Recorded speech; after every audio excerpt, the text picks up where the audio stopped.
was 8,000 roads up this mountain. You can get lost in a minute if you try. And it's probably enough that I was laughing today, looking this close in your eyes. One of the great upsets in NBA playoff history. I said there was 8,000 roads up this mountain. You can get lost if you try. It's probably enough that I'm laughing today and looking close in your eyes.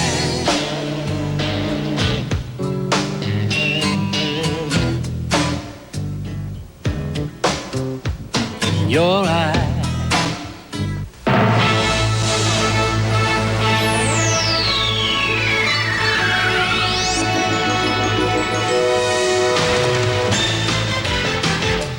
This is the NBA on NBC. The 1994 NBA playoffs. Today, it's the Denver Nuggets versus the Utah Jazz. At the base of the Wasatch Range, Salt Lake City, Utah. Thousands pouring into the Delta Center, attracted by the magic and the mystery of Game 7. Nearly 20,000 fans, once supremely confident their Jazz team would advance, now nervously await the start of a game that could end the Utah season, and they want better. Young and maturing Denver trying to rewrite the NBA playoff book. Utah winning the first two impressively. Game 3 in Denver, and then the Nuggets, sure as gold, a one-point win, a double overtime win, and they won when Utah missed the final shot on Thursday night. Oh my, welcome aboard Dick Enberg with Steve Snapper Jones, and congratulations to Rudy Tomjanovich and the Houston Rockets. The winner of this game will meet the Rockets Game 1 on Monday night. The dream was the man for Houston, and the dream is what Denver is trying to maintain here in Salt Lake. And their big dreamer has been Dikembe Mutombo, and he believes that they can do it one more time. He's averaging 6 blocks a game. He believes if he has to get 10, they're going to get it done. He is the difference. He's the heart and soul of their defense, and he has the Utah Jazz shooting outside. The youngest team in the league, Denver, the longest shot in the playoffs against Utah, a team that has 2 of the 5 first-team All-NBA members, Karl Malone and John Stockton. But for Karl, it's not been a good week for the postman. It has been a tough week in that Karl Malone has gotten into a little confrontation with his owner, Larry Miller, about being off in Game 5. But he said he will shoot everything today. He's going to make all of the big plays.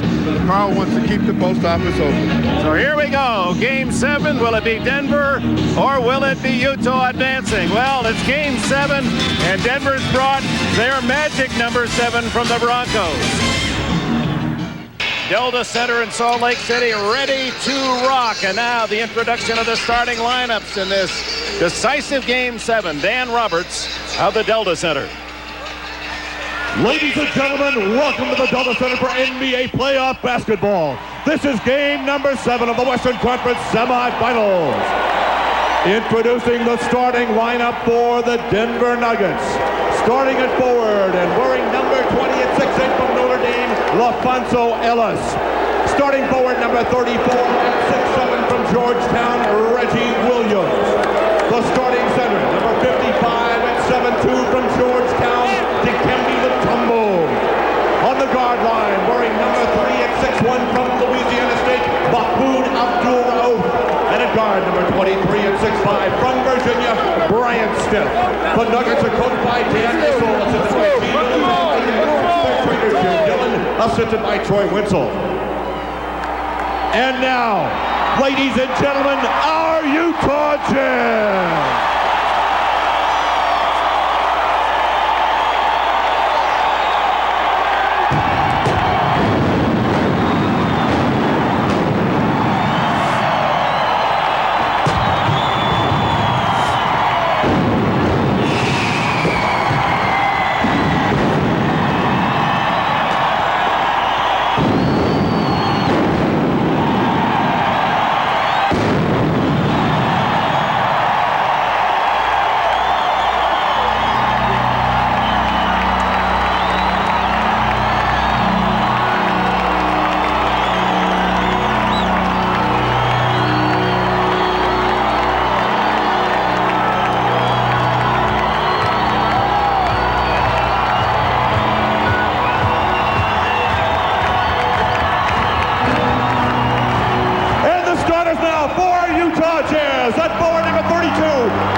before the tip-off, let's go to Hannah's story. Dick, the Denver Nuggets are convinced that if there's one thing that gives them the edge in the final game of the 7-game series, it's the fatigue factor. While Utah will not admit they've been fatigued down the stretch, the fact remains they won only one fourth quarter this entire series. In the double overtime Tuesday night, they were outscored 15-7. Then in the fourth quarter on Thursday, they were outscored by 10. I've just spoken with Robert Pack of the Denver Nuggets. He says this is their strategy. Push the ball up the court, even off made baskets by Utah. Force the tempo. And Dan Issel says they'll go with that strategy even if they're down. They are that convinced that they can come back against a tired Utah Jazz club down the stretch. Meanwhile, Utah tried to conserve its energy and didn't have a shoot around yesterday. Dick? All right, thank you, Hannah. Meanwhile, across the Rocky Mountains in Denver, Colorado, we understand at McNichols Arena. Look at this, the Denver fans as a group coming out to their home arena to cheer the Nuggets as they hope that this unbelievable season, the impossible dream, will continue. Can a team that won as a number 8 seed for the first time ever against number 1, rallying from 0-2 down, can they now be the first to rally from 0-3 down? Robert Pack, just before the tip-off, leaving the court. We don't know what that's about. He was not in the starting lineup. Hornacek knocked away, and it's off the foot of the Denver Nuggets. Hornacek shooting crucial in Game 6. He nearly won it single-handedly and took the final shot from outside that would have tied it had it dropped. Most of the times you would say it's critical for the visiting team to get off to a good start, but this afternoon it's critical for Karl Malone and the Jazz to get off to a big start. Their confidence is sagged after dropping the first 3 ball games, and the visitors, the Denver Nuggets, they feel like they can play if they're 10 or 12 down. Well, you can see in the starting lineups, they're like a bunch of kids. They are by far the youngest team, and they're just romp in the park as Abdul Rauf can't hit the 3, and Colton Spencer sends Stockton the other way. Stockton driving the lane. Rebound Reggie Williams, the veteran who kept this series alive with his dramatic shot in Game 4. LaFonso Ellis. The foul will be on him. Stockton had the defensive position. Tough break for LaFonso Ellis, who's had trouble getting off in the first 6 ball games early. Stockton, who doesn't mind sacrificing his body, throws himself in the way, and they get the first call, but Stockton pays. We understand now the reason Robert Pack left the floor. Just needed to use the euphemism. He's okay. Stockton out to the wide open man. Karl Malone. He said he's going to have to rub that right arm at the end of this game. He's going to shoot at any chance he gets. Abdul Rauf at the other end. Rebound Spencer.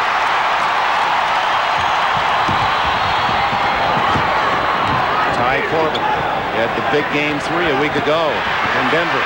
Malone, 4-0.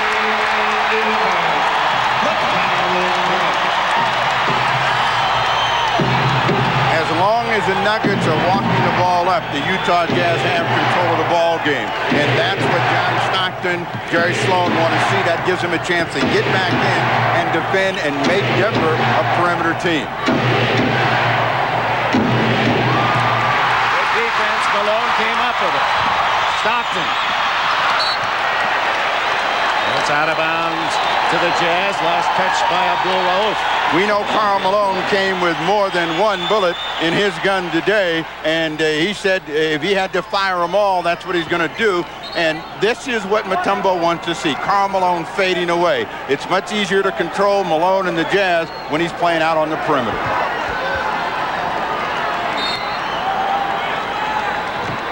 Malone to Stockton. Abdul Rauf on Stockton. Hornacek cuts through a stick on him.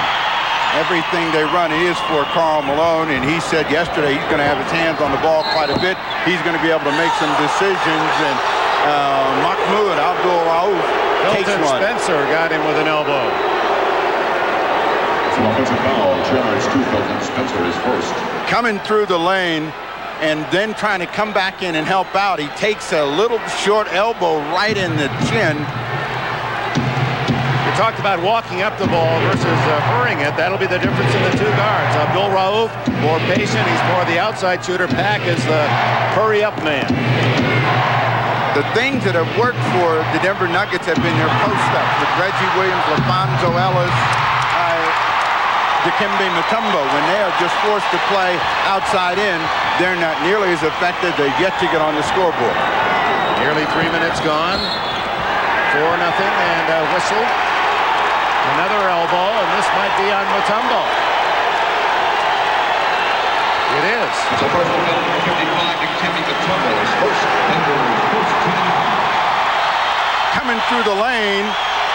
Not much of a shot, but a shot anyway. And Jake, with the intent of getting this 7th game under control in a hurry, he was emphatic with that call. Stockton. Left wide open, and the rebound Mutombo. He's averaging 12 a game in this playoff.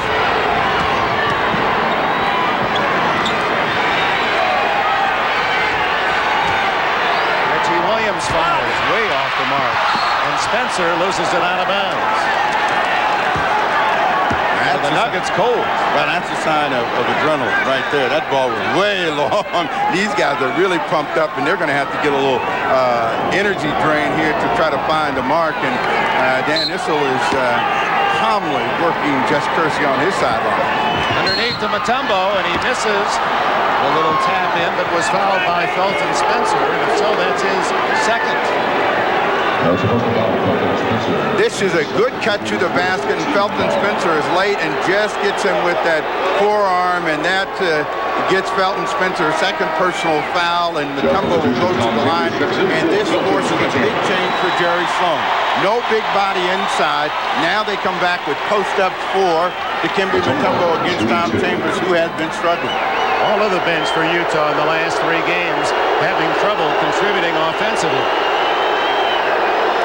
Mutombo, not a good free throw shooter, but brilliant when he had to be in game 6, and it was his 2 free throws at the end that secured the victory. First point for the Nuggets comes with 8:46 left in this opening quarter. We say all of that bad offense about Denver, and yet they're only down 3. So they know that if they can stay close, they certainly still have a chance, as they've had in the last 3 ball games, to come out the victor.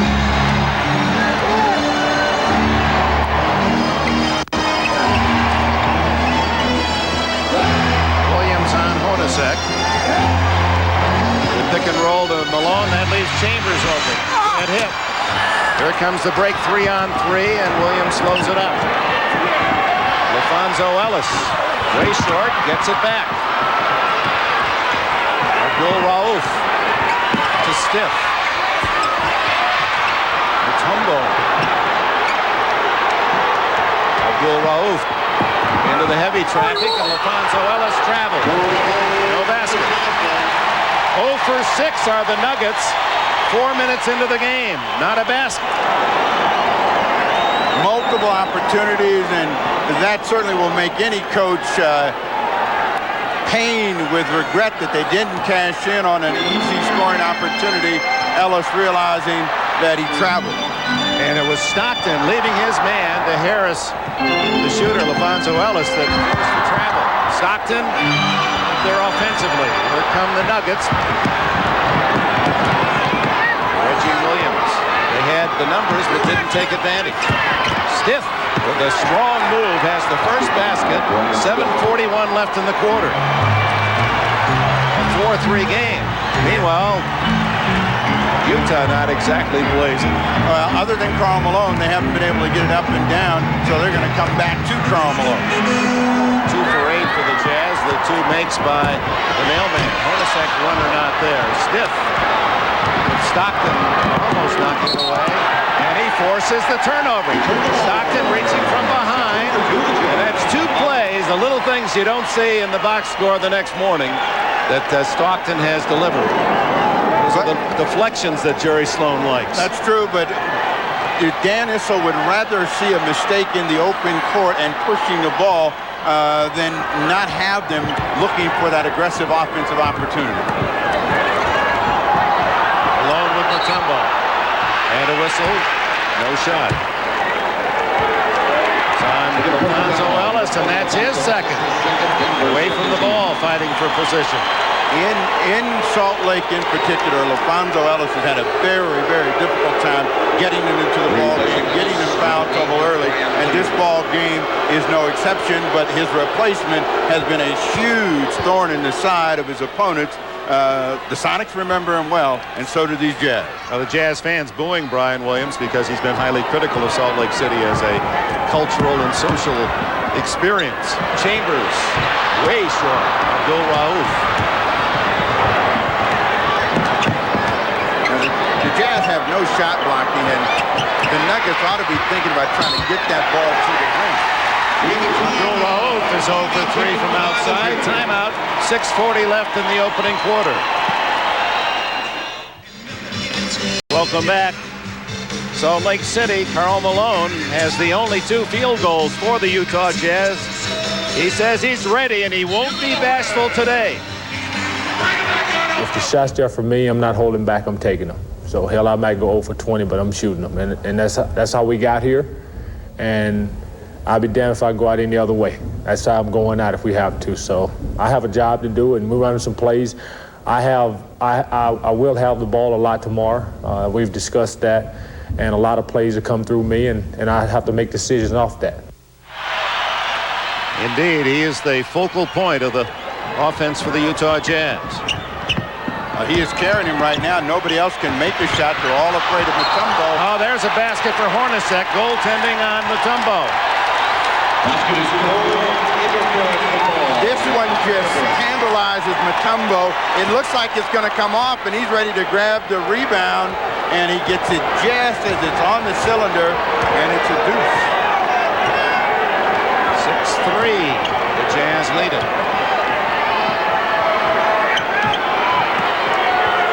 Alone on Brian Williams. Open Abdul Rauf. He's 0 for 4. Alone with a rebound.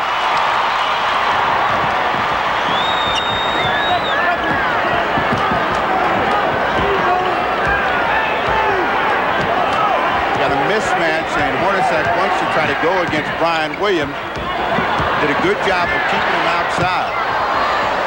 Stockton with 3 on the clock. Short again. So both guards, Abdul Rauf and Stockton, nothing for 4. Stockton doesn't have the reputation of being a big gun from the outside, but should be able to knock down wide open jumpers. And this is kind of a reflection of what went on in Game 6. Foul on Brian Williams over the back. His first. Abdul Rauf is out and Robert Pack in. That'll change the whole look for Denver. In that situation, it looked like everybody got to the ball at the same time, but Brian Williams, coming from the outside, has his first foul, 3rd team. Jay Humphries in the ball game along with Robert Pack. Humphries in for Stockton. And it's Hornacek way off the mark. Mutombo has 5 rebounds already. And here's the difference. Pack will get it into that offensive end in a hurry. Plus, Pack is very dangerous off the dribble and creating penetration. They want to make Cromwell and play some defense. Let's see if Brian Williams can do so. It's going to be a travel on Williams.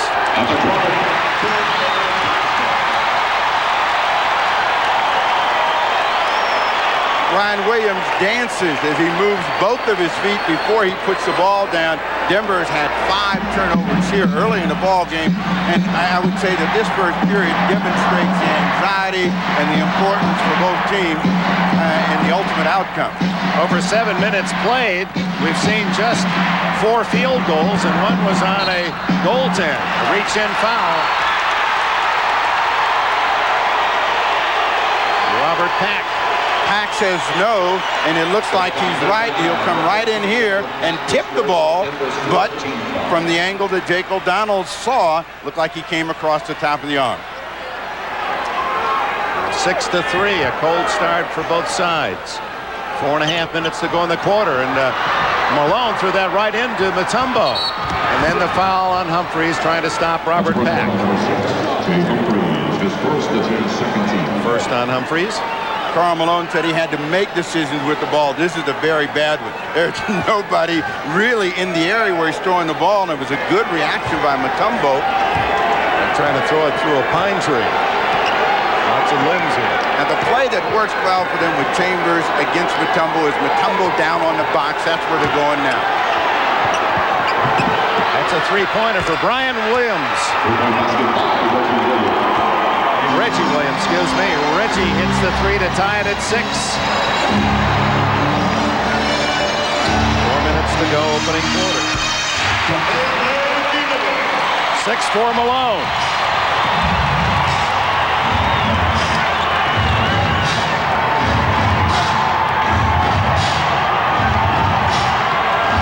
So much at stake for these two teams. The winner to meet the Houston Rockets in the Western Finals. Mutombo. Jump hook not there. Knocked back to Mutombo.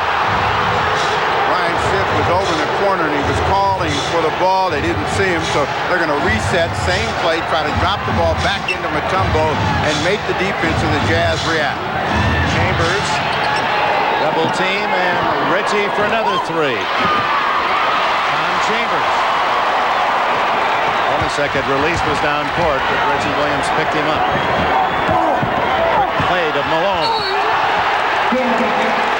Goaltending on Mutombo. Ooh, that was close. If he goaltended, he got it with the thumbnail as he's just going across, and if it's a whisper. Well, you got glasses on, tell me. Yeah, tough to do. Cut your fingernails, Dikembe. 3:07 left in the opening. Tough call for goaltending. It has to be on its downward flight, and it has to be touched, obviously. And from that angle, is it touched? It doesn't look like it from that angle, but we'll give you one more look, and you'll see a slight deflection. So all 6 eyes of the officials are good today. And, you know, as much as we think that the officials don't see, right on top of that play, and he gives the Jazz a 4-point lead. Each team struggling on the offensive end. The Nuggets trail by 4, 3 minutes to go in the quarter. Karl Malone has been the offense of this opening period. They're trying to go through Mutombo and make the defense of the Jazz react because they have Tom Chambers on him. To Mutombo. This is the short jumper. Jay Humphreys.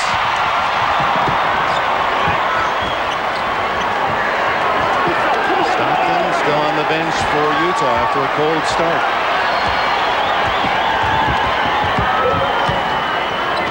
To Chambers. Hornacek with a pass. Anybody needed a hoop, Tom Chambers needed one of those cheap ones in the worst way. Came into this ball game shooting 28%. Got the good bounce. They post up Rodney Rogers. Rookie from Wake Forest out to Robert Pack, and Pack has been instrumental in this incredible playoff season for the Nuggets, and they get a second chance. Under 2 minutes, we're under 2 minutes. They've shut down the penetration of Pack and forced him to go to the weakest part of his game, and he likes to get to that rim. Reggie Williams gets the basket, and he is fouled. He's fouled by Jeff Hornacek. Jeff with his first. Jeff Hornacek doesn't have enough pressure on him as the passer, and he leads Tom Chambers nice and easy for the hoop. And then Reggie Williams taking advantage of his size against Hornacek, which he's been able to do in all 6 games, draws a foul. Williams with 6 of the Nuggets' 9.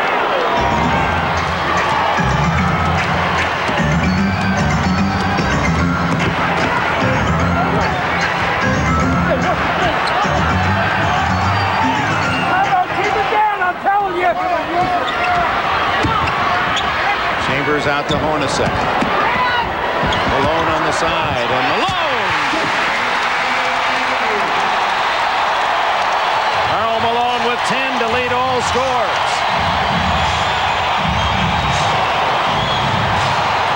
But in a low-scoring game, and with the Nuggets only down 4 or 5 points, they're in great position. Malone has had to carry the rest of his teammates through this tough first 12 minutes of play. He gets Mutombo running out. There's nobody in the middle. A hammer on the way down. And who scored 2,000 plus points in 7 consecutive years, and he can hit him outside, he can hit him inside, and he is the offensive spirit of this team, while Stockton is the great distributor. Pack gets 2.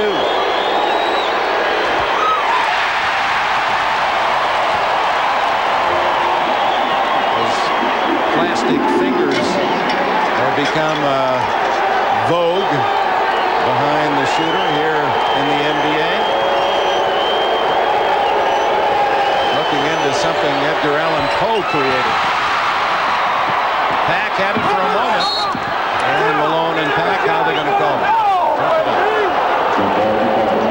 Pack is the guy who had a chance to seal the game in Game 6 with a pair of free throws, misses both of these, but he rushes to this ball, ends up getting the jump ball out of it. Karl Malone and Pack will jump. The Jazz should look to try to control it, and if you're the Nuggets, you try to steal, although Pack gets off his feet. Yeah, he'll jump with Malone. And he gets the tip to Brian Williams, and the hold is against Williams. Let's see. Hornacek. Well, the way Williams reacted and O'Donnell looked at him, I thought he got it, but Hornacek picks up his second foul. The crowd doesn't like that. Hornacek had to pay for that hold. However, he had a hold of the arm, took a little shot in the neck, and that's his second personal foul. Humphreys and Hornacek with 2. Felton Spencer picked up 2 quick ones. Ryan Williams, first point.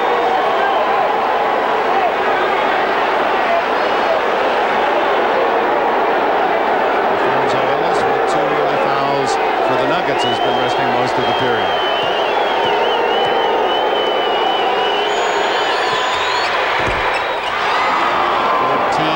14-11 Utah. It's Ellis who's had his best basketball displayed in the fourth quarters of this series. Hornacek with a 3. 50 seconds left. Opening quarter.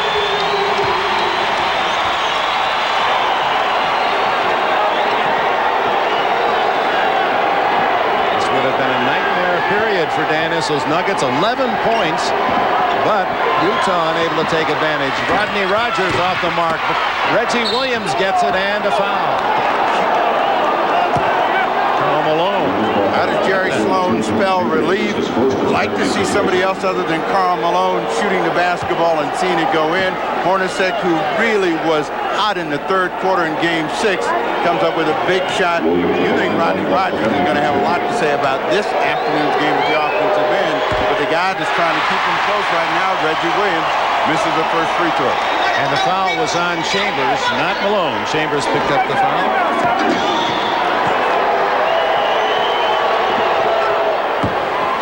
2 for Reggie Williams, a 5-point game. 5 seconds difference in the clocks.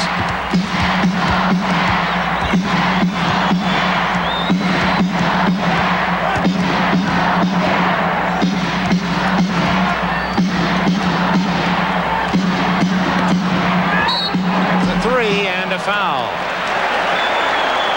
Reggie Williams did a good job of controlling Hornacek until the shot and couldn't resist chasing and trying to make a block. On the move, tough shot, and he gets a piece of him right at the end. So Hornacek try to come back with back-to-back threes, will go to the line. First foul on Williams. Hornacek, who has been deadly from the line in this series, 29 out of 30.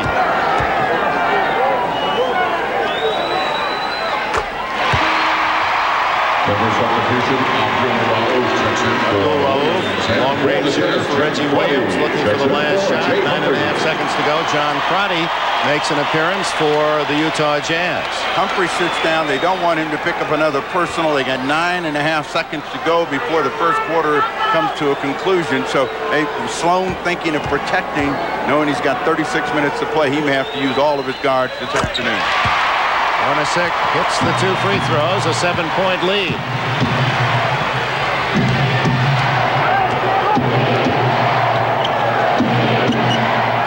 Raouf to Pat. And so ends a glacier-like first quarter for the visitors from Denver. 19-12. It was a great vintage, and Karl Malone was the key to Utah. That's the end of the first.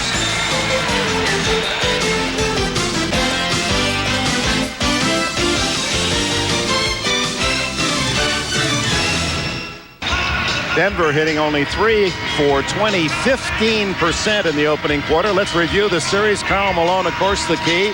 Led the Jazz to their win in game 1 by 9 and came right back to match the number on his uniform to give Utah 2-0 lead. And it was 3-0 in overtime in Denver a week ago. Hornacek, the leader, with 27. Then back came the Nuggets. Reggie Williams hit a shot in the final 2 seconds to give Denver a needed win. And then a double overtime victory here on Tuesday night. Mutombo with 7 blocks. He has 36 blocks in the playoff series and came back with a big scoring game as well in that 94-91 win on Thursday. Hannah Storm. Dick, this is what they talked about in the Denver huddle during that timeout. They're getting their open shots. Obviously, they just can't knock them down, as you see here. Gene Littles, their assistant coach, said that he thinks his team is a little tight. He thinks they're feeling the pressure. And what Dan Issel was telling them to do was relax and try to make those shots, Dick. All right, Hannah, and the rookie, Rodney Rogers, delivers. It's 19-14. Humphries against Pack. Mutombo. Like Pack got a piece of the shot. Mutombo just not crossing the center line. Rogers, remember, a big guy, but he can shoot the 3-pointers. Pack. Short. Ryan Williams flying in to spot the rebound. 4 points for him. That's where he has really been a force through these playoffs, and no one has discovered you got to put a body between him and the hoop. Every time he goes up, he's looking to make a play to keep the ball alive. Rebounds. Denver is out rebounding. Utah 10-1 offensively. 10-1. Mutombo with a hook. Dikembe Mutombo, and it's 6 unanswered points for the visitors from Denver to open the second quarter. And this has been their series story. Utah ahead, but never really able to put them away, and they're going to get a foul against Mutombo.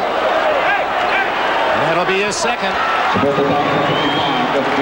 Ryan Williams was the hero in Seattle with these kinds of play in Game 5, trying to do it here in Game 7, but a tremendous tip. Dikembe Mutombo likes the jump hook, but this time he swings it. Yeah, that's the kind of form that Kareem Abdul-Jabbar would have been proud of that shot. And Dikembe Mutombo grew up in the shadow of the Kilimanjaro, Mount Kilimanjaro in Zaire. He's out, and LaFonso Ellis in. Mutombo with 9 rebounds in this first half. See if they come back to Karl Malone against Brian Williams. There's no shot blocking. They get a legal defense, Rodney Rogers. That's the warning. Stockton has returned, so that partnership of Stockton-Malone will be in action. That's kind of, well, come on now, we're younger, we're learning, just give us a break kind of look. And Abdul Raouf and Stockton, and that may be a double foul. They exchanged elbows in close quarters. Well, this is a massage. Right here, you got Stockton with the hand on top, and then Raouf with the arms wrapped around him. And he says, no, you've got to give both of us a call if you're going to give one. But the call goes for John Stockton. And right now, Jake O'Donnell right in there again telling him, hey, guys, you can't have that. It was a double foul. Stockton gets one, and Abdul Raouf also ticketed with his first.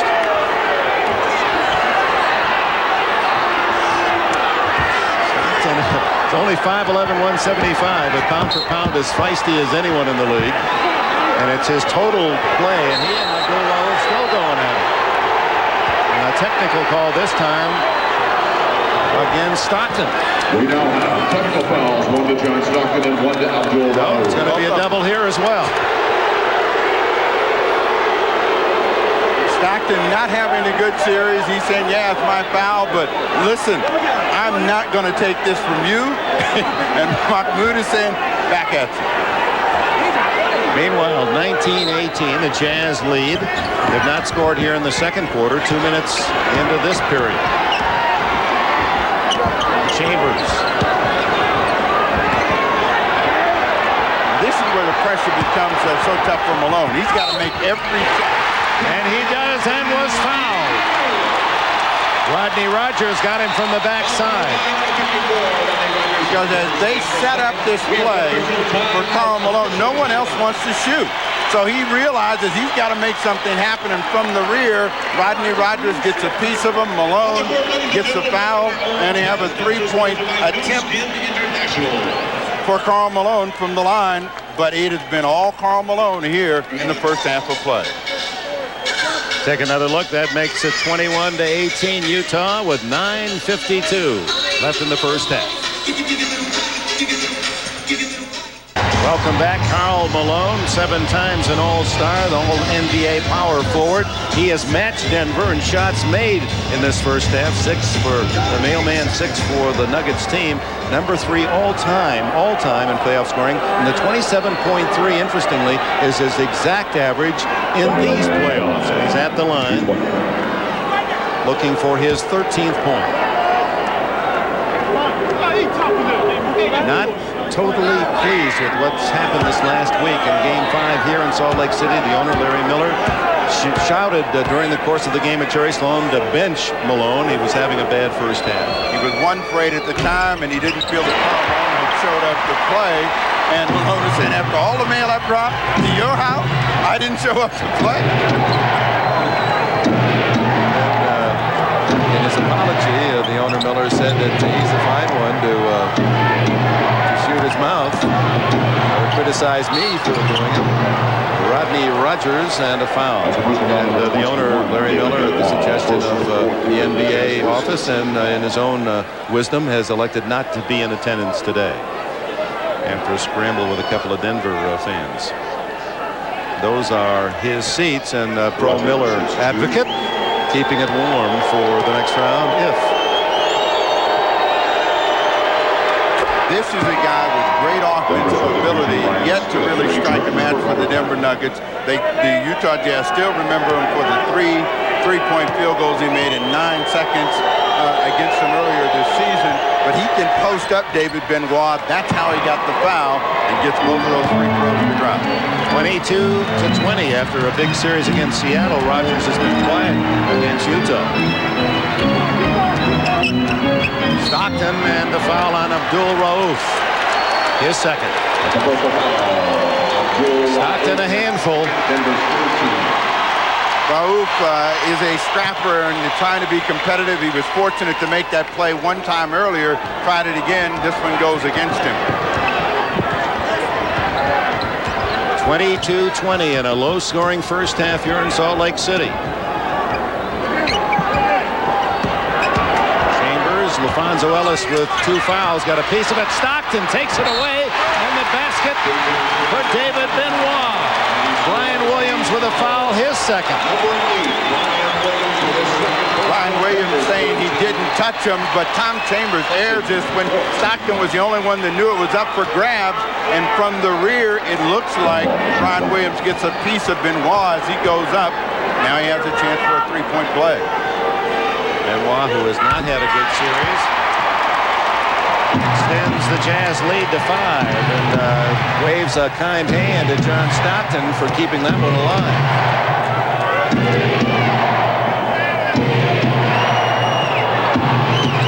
Lonzo Ellis, 10-footer dead center, his first basket. And Malone beats the Nuggets down court to answer. In Game 5, the Jazz tried to run early with the Denver Nuggets, and it cost them.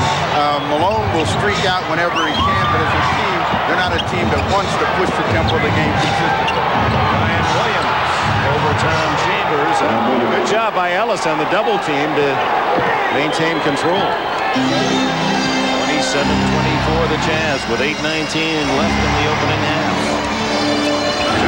The good thing, Dick, for the Nuggets is they've been able to stay close here. No Mutombo in the ball game.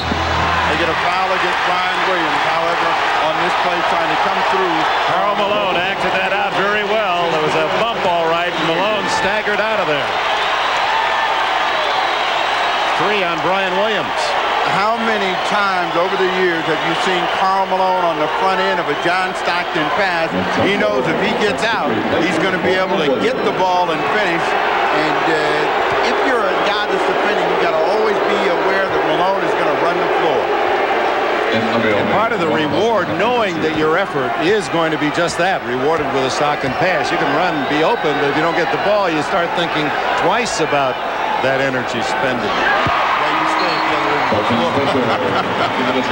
Dikembe Mutombo returns as Brian Williams sits down with 3, and suddenly Dan Issel has some problems on that front line. 2 fouls on both Ellis and Mutombo and 3 on Brian Williams. Williams came in, gave him a shot in the arms on the offensive glass, a couple of post-up plays, so he's going to be needed in the second half. Karl Malone only gets 1. He has 16 in the game. Raouf finally gets a basket for Denver, and it's 28-26. Under 8 to go. Malone over Mutombo. Tipped in by Benoit. 4 points for David Benoit. Now the action picking up at the offensive end. Elton Spencer back in. He has 2 fouls. Mutombo. Rebound Benoit. In Game 4 in the San Antonio series in which Benoit was so big, it was just that. Offensive rebound, defensive rebound, running the floor. He seems to be in that spirit here early this afternoon. Into Spencer. Benoit for 3. Yes! David Benoit, who's not been able to produce much in this series, comes alive today.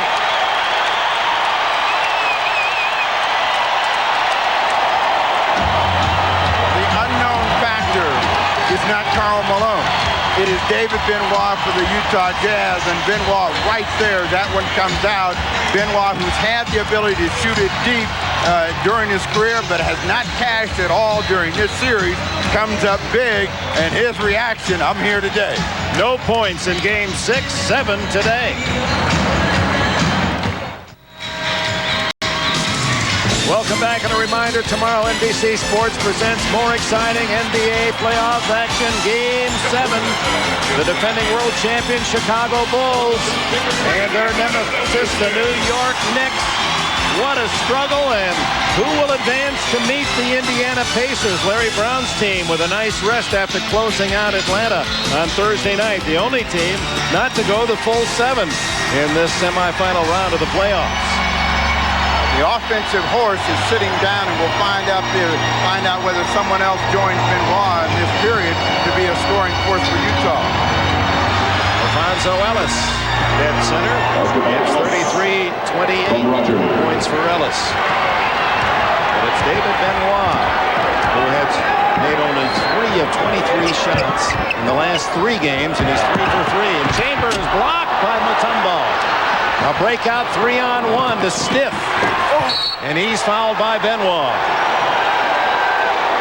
Now that, as you've pointed out throughout the series, Steve Jones, is the key to Denver's success and why they're here in Game 7. Block at one end, run it quick to the other. Tom Chambers challenging Mutombo, who has said, I don't know why they keep doing this, but they do, but that's what you got to do. You got to bring it. Don't you come in my house. Unable to make the 3-point play, however, and it's 33-30. Malone being rested by Jerry Sloan. But if you're Utah, you've got to feel desperate because you can't break away from this team. Every time they get bust out, the Denver Nuggets have been able to answer, and their confidence continues to grow as they stay close. The Jazz letting them hang around. Hornacek now with 9. Rodgers against Benoit. Benoit with 2 fouls.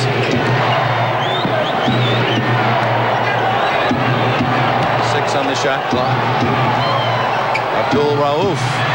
He hits here at Delta Center. And meanwhile at McNichols in Denver, they love that shot. It's 35-32. Mahmoud is due for a big game himself, and maybe he's calmed down offensively and will find his scoring touch. Stockton wants it. He's got the 10-footer. A little short. Mutombo, he has 11 rebounds in the half. 3-on-1 break. Abdul Rauf to Stiff. And a whistle. 35-34 if it counts. And Jake O'Donnell talking with Dan Issel. Well, Issel's all over Jake O'Donnell because he wants a call against John Stockton. There's a call against Stockton, his second foul. On the bust out and a quick exchange between the two guards right at the end of the play, and you can't see it down at the bottom, comes John Stockton crashing into LaFonso Ellis, and you see right there he gets knocked, and then boom. If I get the bumper car routine, somebody else is going to get a reaction, and that's what Stockton is saying. Somebody knocked me into that guy. He had an argument, but you don't often see that, but you couldn't miss the fact that he made that huge collision and draws the foul. Rodney Rogers out, Reggie Williams in, and here comes the mailman, Karl Malone, for Tom Chambers. And the reason the mailman got that short breather, the scoreboard, Ellis with this free throw has a chance to tie the ball game up. 5:23 to go. It would be the first time that Denver's been even since the opening bell, and another miss from the free throw line. It's starting to cost Denver. We're 7 for 13. Malone aggressively. He blew right by Mutombo. 18 points for Malone. He's true to his word. Big half. Abdul Rauf way off the mark. Stiff takes it into the heavy traffic and is blocked. But the offensive rebounds there in a big favor of the Denver Nuggets right now. Malone again. Oh my, Karl Malone with 20. He's 9 for 11 shooting. But they have needed that 9 for 11. They only have a 5-point advantage. They haven't really been able to get control of the game. Denver hanging around at 5 down. 6 on the shot clock. Reggie Williams and Hornacek reaches up. And Brett Williams and Hornacek have words. Jabby jumps in there and Jake O'Donnell said, yeah, okay, I'll let you have the call. But the call was made on the other side of the floor. Technical on Reggie Williams, the foul on Hornacek. So they are not going to allow any jabbering or taunting or even anything close. Karl Malone back on top. As soon as they brought him in, he delivered immediate dividends. The reaction is, yes, I'm dancing today. Hornacek ends up talking his way into a free throw. This is the technical and gives him 10 points in the game. And now it will be Reggie Williams shooting at the other end. Hornacek goes out with 3 fouls. And Reggie Williams now saying some argument with official Shabby.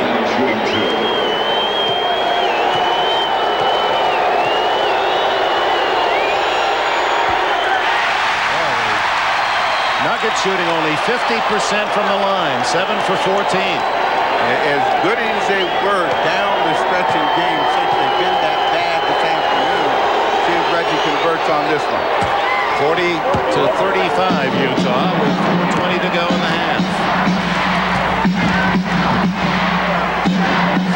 His slump really continuing from game 6.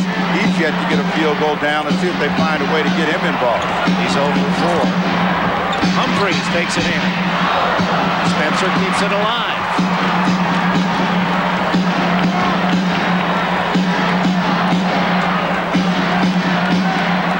Wanting to pick and roll with Karl Malone. Malone feeds Spencer. Beautiful pass from Malone, and that matches Utah's biggest lead, 7.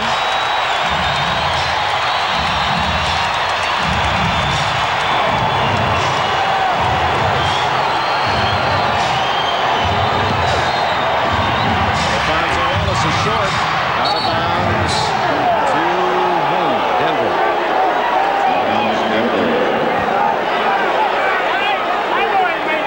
Karl Malone is involved in all the pick and rolls, and as he said, he's got to make good decisions with the ball. The best one in a passing mode for Karl Malone today, Felton Spencer, right on top of the rim.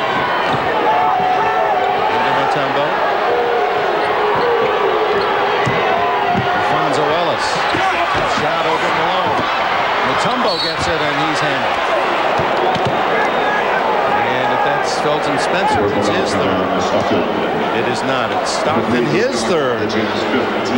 I don't know which trade-off is the better. It didn't look like Mutombo got a shot from the rear from Felton Spencer. Stockton reaching in, but Stockton has not been a factor in this game in terms of producing points at the offensive end. Jake O'Donnell over to talk to the official score. I don't know if there's been a change in the foul. John Crotty is going to come in for Stockton. Crotty, the second-year man out of Virginia. Stockton, who's contributed his usual role as the top assist man and defensively, not on the offensive end in terms of scoring, and now probably sit out the rest of this half with 3:20 left.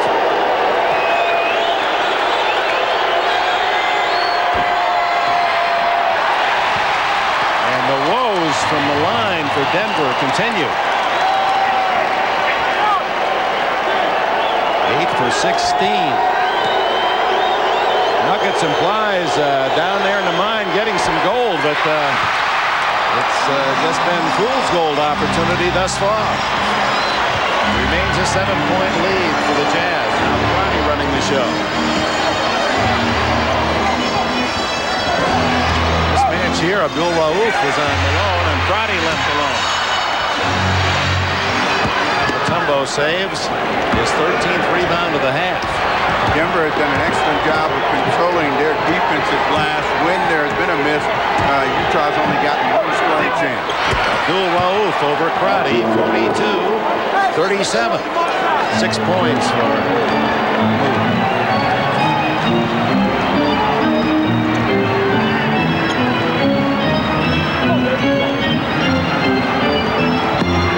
Benoit inside. No foul. Left that one short. He went up and got a bump, but didn't go up strong. Reggie Williams, he can't touch it, and saving him was stiff. And the foul is on whom? Reggie Williams, who's just trying to get out of the way and threw a block into Jay Humphries, his second foul. Reggie Williams was trying to make a pass right here, knew he couldn't touch the ball again, so I'm not going to let Jay Humphries get to it. And Jay Humphries does a good job of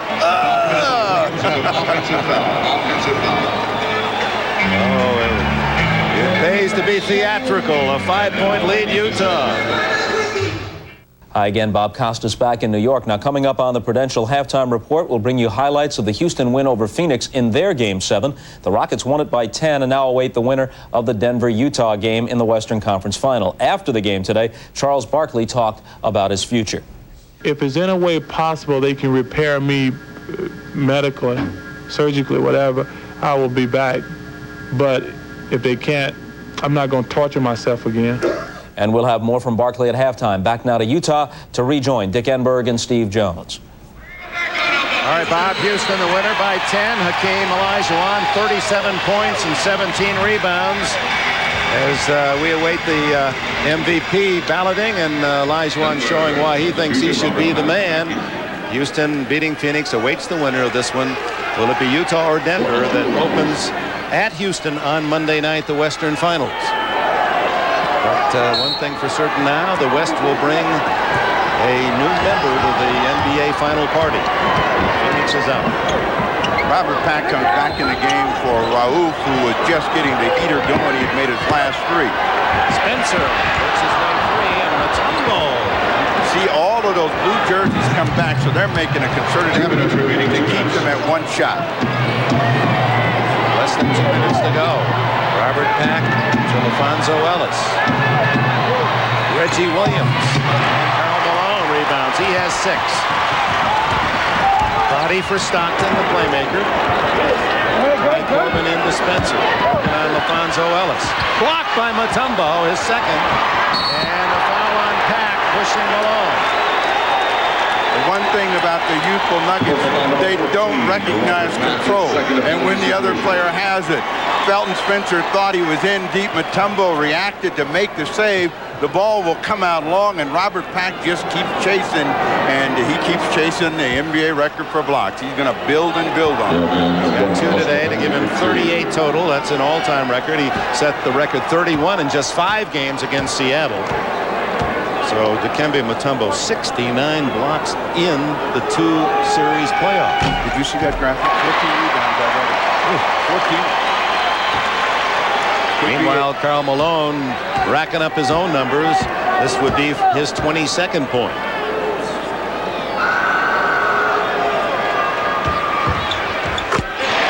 And back to a 7-point advantage, the Utah Jazz. That's been their biggest lead. Denver has never led. They had a chance to tie it at 35-34, missed the free throw. Back against Crotty, and that'll be against Pack, his third. So foul trouble starting to be a factor with the Denver Nuggets. Pack led with the forearm and just trying to push Crotty out of the way. So he picks up the personal foul. Mahmoud Abdul-Rauf will come back in the ball game. Pack not happy the way the whistles have been blown against him. Brian Williams and Robert Pack each with 3 for Denver, and John Stockton being rested with 3 Utah. But if you're Karl Malone and the Jazz, you cannot feel good about your 7-point advantage because you really haven't dominated the game, and it's been a huge first half by Malone just to keep that lead. Whistle away from the ball, and illegal defense to call, and that's a technical foul.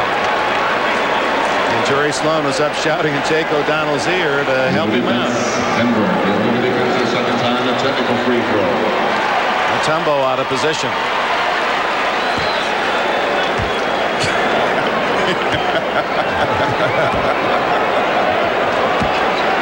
Listen, if you got some free time in the offseason, come down to Illinois. I got these swamp meets and these farm fairs and auctions, and we'll have some fun. Sloan always takes a lot of money along with him when he drives around because he loves to go with those yard sales, and he's made some great bargains. He's the Al McGuire of the modern world. Or Al is of another world. That's absolutely right. Last minute. Corbin over Reggie Williams. Stiff saves. Barely.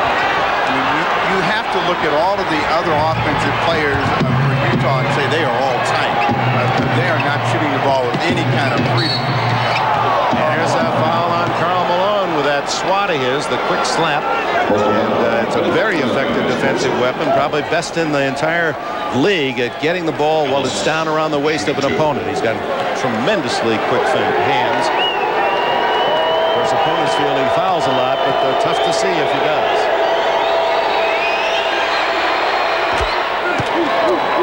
Ellis makes it 9 for 18 as a team. Denver at the line.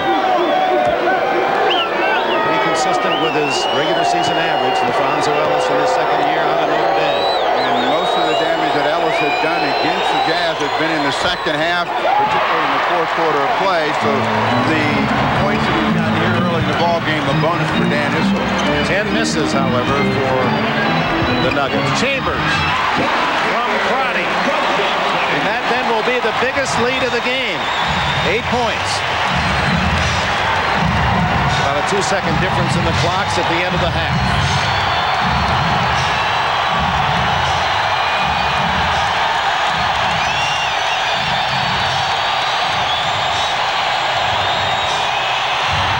Abdul-Rauf can't hit. Crotty saves it for Corbin, and that's the end of the first half. And Utah saves best for last, led by the mailman, Karl Malone. They leave with an 8-point lead at the break, 46-38.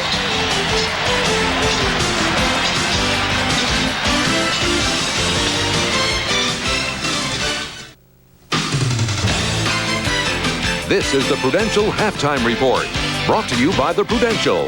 Peace of mind. It comes with every piece of the rock. Halftime at the Delta Center, Game 7, Jazz leading the Nuggets 46. to 38. Karl Malone with almost half of Utah's total. He's got 22 points on 9 of 11 shooting, really stepping up. Stockton strapped with 3 fouls, didn't score in the first half. Denver being hurt by their own poor free throw shooting, just 9 of 19 from the stripe. The winner of the Denver-Utah game plays Houston in the Western Conference Final beginning Monday night in Houston. The Rockets advanced with a 104-94 win earlier today against the Phoenix Suns. The Suns trailed by as many as 16 in the first half, but they came back, and this Charles Barkley basket cut Houston's lead to 1 at 77-76.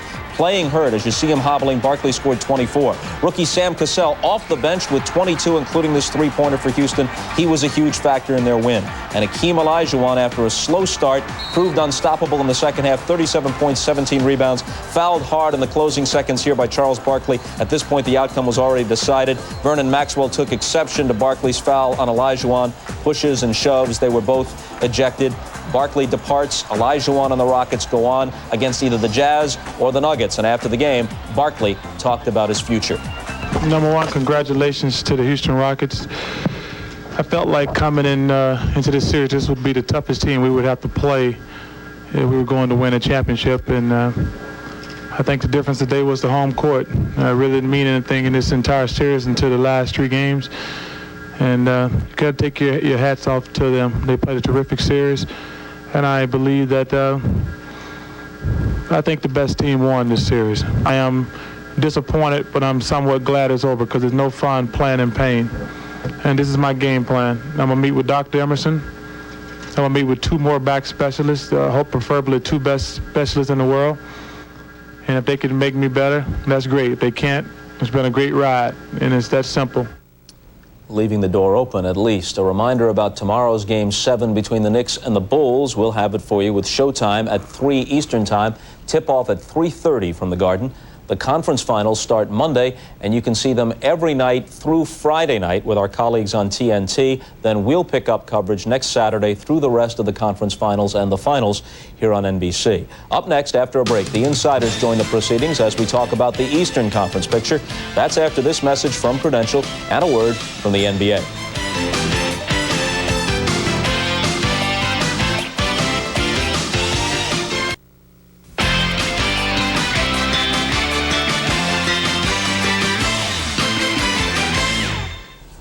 Okay, the insiders join us. Bill Walton, Peter Bessie, Julius Irving. Game 7 of the Knicks and Bulls is here tomorrow on NBC. As we said, showtime at 3, tip-off at 3:30. Peter Bessie was at Knicks practice earlier today. They are very well coached and they are disciplined. And in this league, it's hard, I think, to get players to be that disciplined offensively and that unselfish offensively. So they have done a great job, and I think it's been the byproduct of about 3 years of work in getting them to do it. Disappointed in the fact that I let Bill Cartwright and Luke Longley got eight offensive rebounds between them. And, you know, just got to lay a body on them, keep them off the boards. And, you know, whenever we out-rebound them, we win.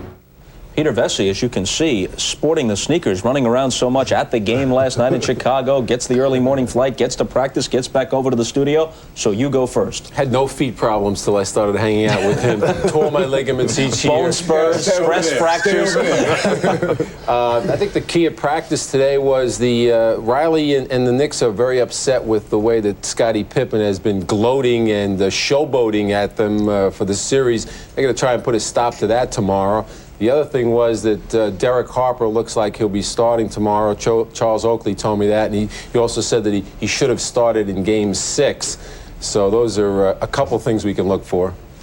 Home court will be key. We saw it in the Houston game earlier. It's holding true right now with the Utah game. The key for Chicago, as far as I'm concerned, is their style of play. If they get plays that incorporate 2, 3, and 4 guys at one time with the quick ball movement early in the shot clock, to get the style of play happening that negates the Knicks' pressure defense, they've got an outstanding chance to win. Plus, as Ewing said, the center play for Chicago, Cartwright, so huge last night. He basically hasn't played all season. What he's doing is remarkable. He's got to do it one more time, and Longley, of course, has got to play strong as well. Doc? Well, clearly home court has held up through 6 games, and each team has had a chance to win on the other's court, even though they haven't done it yet. And I say yet because I think the Bulls are actually playing better than the Knicks. And for whatever reason, whether they think that the Knicks are the favorite team and the Knicks are supposed to win, and they're just being loose and getting good contributions from a lot of different places rather than the one or two, somehow the way this thing is going to play out is that the Knicks, if they can relax a little bit, will have a decided advantage and probably will win. But if they stay uptight as they were last night, then the Bulls have a tremendous advantage and probably will upset them. Well, right, but the anger from last night's defeat at Chicago Stadium, that will boil all day. The Knicks will come out very strong. This is Ewing's big moment. The Knicks need the game of the year to beat the Bulls. The Bulls have shown they're a better team at every position except center, and even that was voided out in Game 6 and in a couple other games, too. They need it all to happen for them in Game 7. Well, even though counting today's Phoenix-Houston result, the road team has now lost 15 consecutive seventh games of NBA playoff series, dating back to Julius Erving's 76ers beating the Celtics in '82 in the Eastern Conference Finals, even though that bodes well for the Knicks. So it seems the Bulls have been in and had a chance to win all three of the previous games at Madison Square Garden. This should be terrific tomorrow. Now, the winner of tomorrow's game gets the Pacers in the Eastern Conference Final beginning Tuesday night. Marianne Grabavoy was at Pacers practice in Indianapolis. Thanks, Bob. The Indiana Pacers have picked up playoff speed like a Penske car out of the fourth turn at the Indy 500. Having won 15 of their last 17 games, they are 7-2 in the playoffs, having swept Orlando. And in round 2 against the Hawks, all 4 of their wins were by double-digit margins. The Pacers' Reggie Miller says he wants to see the Knicks in the Eastern Conference Finals. He wants to see his old friend, John Starks. It probably stemmed from last year's playoffs, but you know, I think John is a fierce competitor. He plays hard, but, you know, I just love going against him. Reggie wants to play New York. He has the score to settle. That's great. The rest of us are just thrilled to play. But whomever we play, we know it's going to be a tough series. I think we match up probably better against Chicago, but I'd rather play New York. You know, you want to play the best team. You know, they had the second best record in the East. You know, we knocked off number 1, so I think we'd like to knock off number 2 also. That's it from Indianapolis. Now back to you in the New York studios. The Pacers, by the way, were 0-4 for the year against the Knicks, 1-4 against Chicago, but they're a different team in the latter stages of the season. They're playing some of the best ball in the league right now. Indiana is on fire. Everything's rolling. All the pieces are there. To beat Indiana, you got to attack, I think, the 2 weakest parts of a very strong team. And that's Rick Smits. Some of the things he does, he gets in foul trouble, he gets tired, his shot blocking is not as great as it should be. And then Workman, his shot selection in the backcourt and his ability to feed the post, sometimes questionable. Larry Brown has won 2 more games in the playoffs, 6 than the Pacer organization has won in the previous 17 years. Amazing. I mean, he is the difference in this team, and Byron Scott. Well, you're just approaching the halfway point of the playoffs with respect to winning the title. And you see the role that injuries have played with Barkley, with Kevin Willis. You know, their teams didn't go far because they were injured. The Indiana Pacers are young and strong, and I don't think they're boasting any injuries right now. So I think that might be one of the keys to this conference final series. Peter, I'm going to do you a favor. Save you some letters. They've won 7, right? They had to take 3 against Orlando and 4 against the Hawks. Right. All right.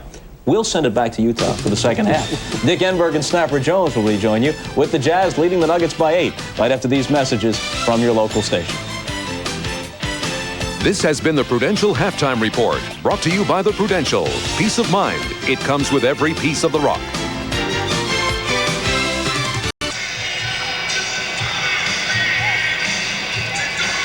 Utah leading 46-38. Let's go to Hannah Storm.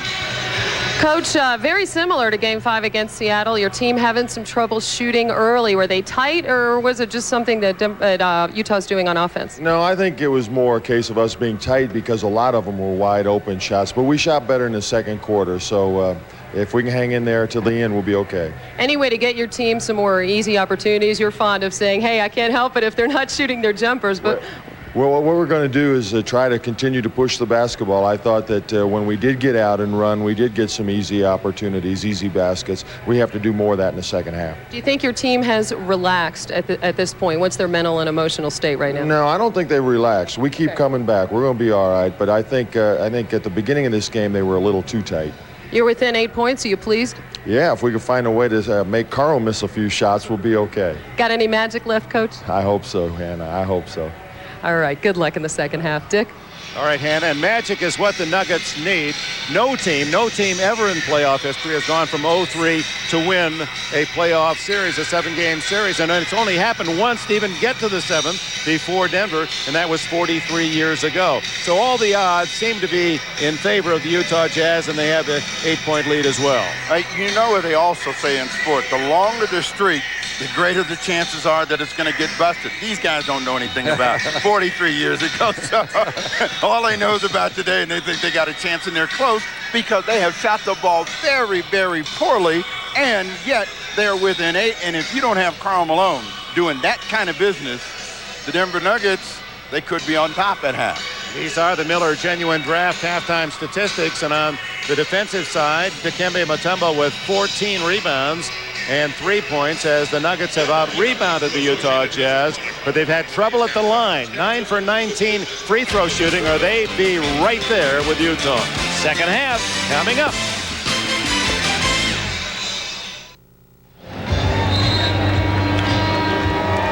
There we go, everybody. Bring them on out. Help this gym.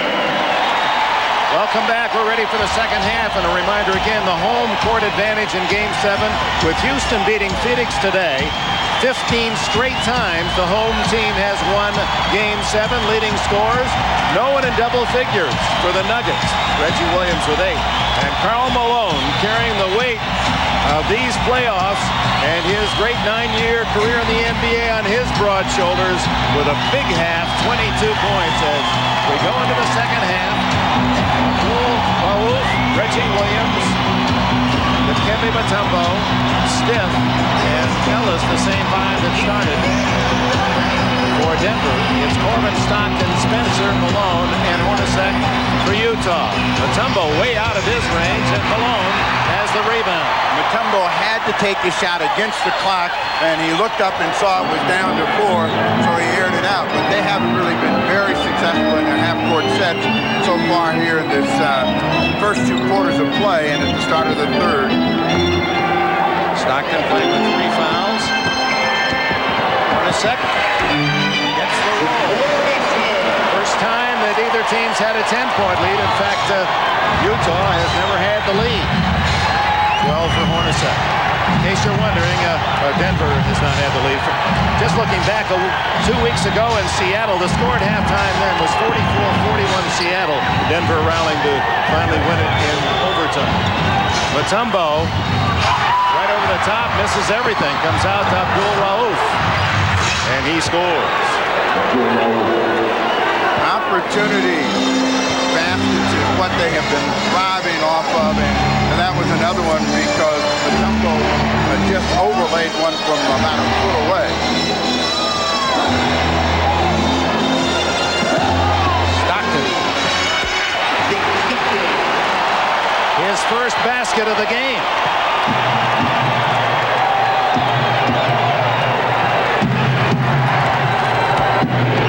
Stockton knocks it out of bounds. That'll go to Denver.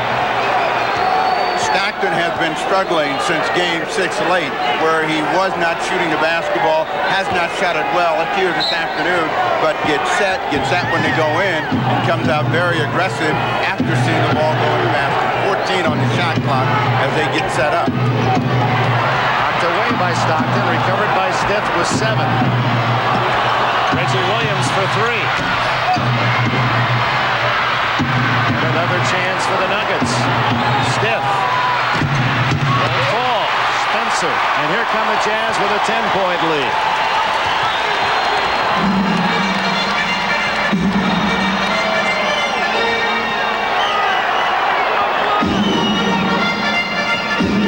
Felton Spencer. Blocked by Ellis. Ellis pulls up at the other end and misses, and Karl Malone rebounds. He has 9. Even though he took that quick jump shot, that's a good scoring chance for Denver Nuggets, and they've got to have more of those rather than stay in a half-court set. They're only down 10 as Mutombo picks up the foul. Very smart offensive play by Karl Malone. And Malone acts it out as he falls was his third. Mutombo comes quickly because Karl Malone has been burying these all afternoon. Malone's, he withstands a hit and will go to the line. 4 for 5 shooting is Karl Malone. He hopes that his Karl, first name K-A-R-L, won't be the same unfortunate day as George Karl suffered in Seattle and continues to torture him. Well, remember in the Seattle Game 5, the Sonics were able to bust out to an 11-point lead. It looked like they were going to put that game away at the top of the third, and the Nuggets, they were resilient. They came back and eventually won. We got a 12-point lead now, and the Nuggets feel if they're within 10 or 12, they are still going to prevail and win the game. They feel that the fourth quarter will be theirs. Younger legs. The demands and tripping foul on Stockton will be his fourth. That's a personal foul, John Stockton. Number 4 for Stockton. It's tough to get a rhythm for a game when you're sitting on the bench, and Stockton very frustrated by the calls, but it's been touched and pushed and in the wrong place at the wrong time. You see the reaction as Jay Humphries comes in very quickly for him.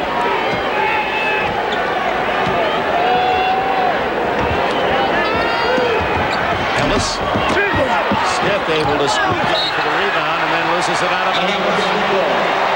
So just as the Nuggets started the game having trouble scoring, so they do the second half. But they continue to do this.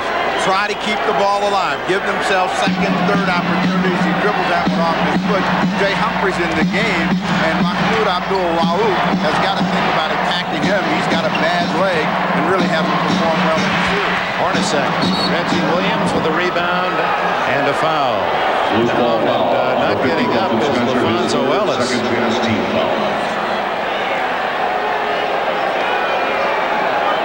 Did not see what happened to Ellis, but the foul was on Spencer, his third. He's up now. He may have twisted an ankle on that rebound. Reggie Williams came flying in.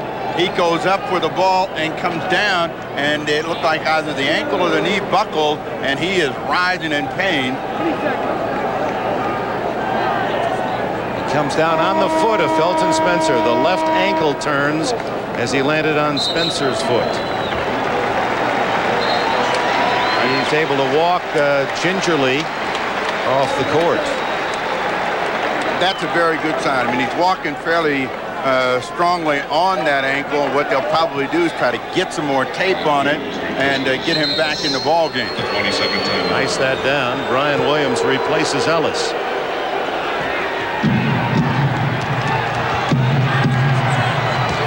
to 40 Utah. Houston waits with smiles. Winning game 7 against Phoenix by 10 early. Reggie Williams. Basket by Williams. Leads Denver with 10.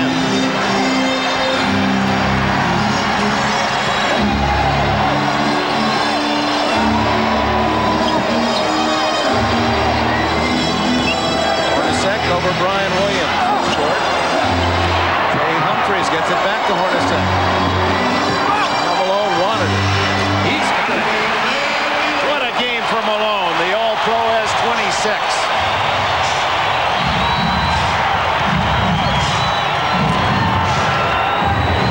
The only way that they're going to stop Karl Malone is to get him on the bench. He's fouled out of a couple of ball games trying to attack with Brian Williams.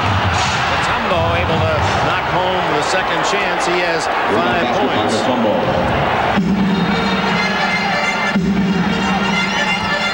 It is a left ankle sprain or strain. He'll be here now. It's not serious, and he'll return. Karl Malone misses one. That's been rare today. Malone fouled by Mutombo, and he acted that one out pretty well as they ran back down court. There was a mild bump, and Malone goes down. 4 fouls on Mutombo. Tricks of the trade, and Karl Malone has plenty right here. Oh, how can you call that? In this game of contact, how could that be a... Well, I can understand Mutombo's problems there in accepting that as a foul. And all we've seen throughout the playoffs, that's pretty thin. cheap is the word that we use on this side, and that was a cheap foul. And Mutombo, trying to stay out on the floor, has to sit down. They come back with Alfonso Ellis. The fans loved it, and Malone, it's part of his total game. He's done everything right. Now, without that great shot blocker, they'll take it inside. And Spencer scores. He has 4. Different game with Mutombo on the Pines. But the Nuggets have to make someone else beat them. And if they can keep Karl Malone passing, certainly the way that the Jazz have shot the ball, they have a chance to get back in the game. The post-up plays have been the ones that have been the most successful for the Nuggets. They get an illegal defense. Warning, Jazz. It's just a Illegal warning. defense It's warning, no and a timeout taken against now by Spencer. the With Jazz. a timeout. 6:35 left in the third. The Utah lead is 12.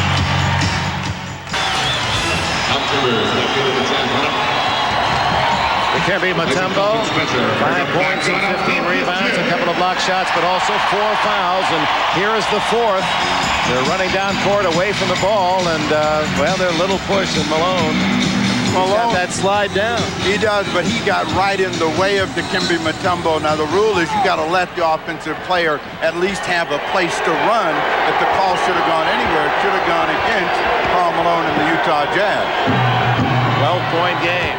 Point of the third quarter is Reggie Williams inside, and the foul on Karl Malone will be his second. But it sends the Nuggets to a dangerous place, the free throw line, where they have been dismal today. Good baseline driving. Very few players take advantage of the baseline being open these days, but he's able to get in and hurt the interior defense of Karl Malone and the Utah Jazz. 9 for 20 free throw shooting. Reggie Williams, the veteran, the captain, the only player on the team that's 30 years of age. The team averages 25. Till today, Reggie Williams was their best free throw shooter, 12 for 13. He's 4 for 7 this afternoon. 11-point game, 6:21 to go in the third. Tom Hammond sees his first studio today for Denver, number 21. The offense of Utah really slows down because Stockton is not in there, and they're working against the clock now at 5. Karl Malone, 28. The mailman is delivering today.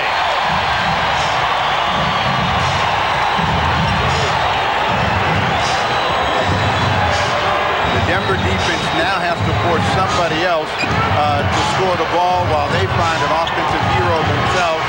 Reggie Williams trying to go one-on-one. Williams. Malone clears it. He's now 11 rebounds, 28 points. Who else?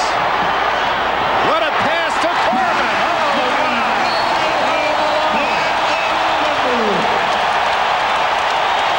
He'll be selling hot dogs in the timeout. That's the only thing he hasn't done. Karl Malone has learned over the years that he is the guy to make the pressure shots for the Utah Jazz.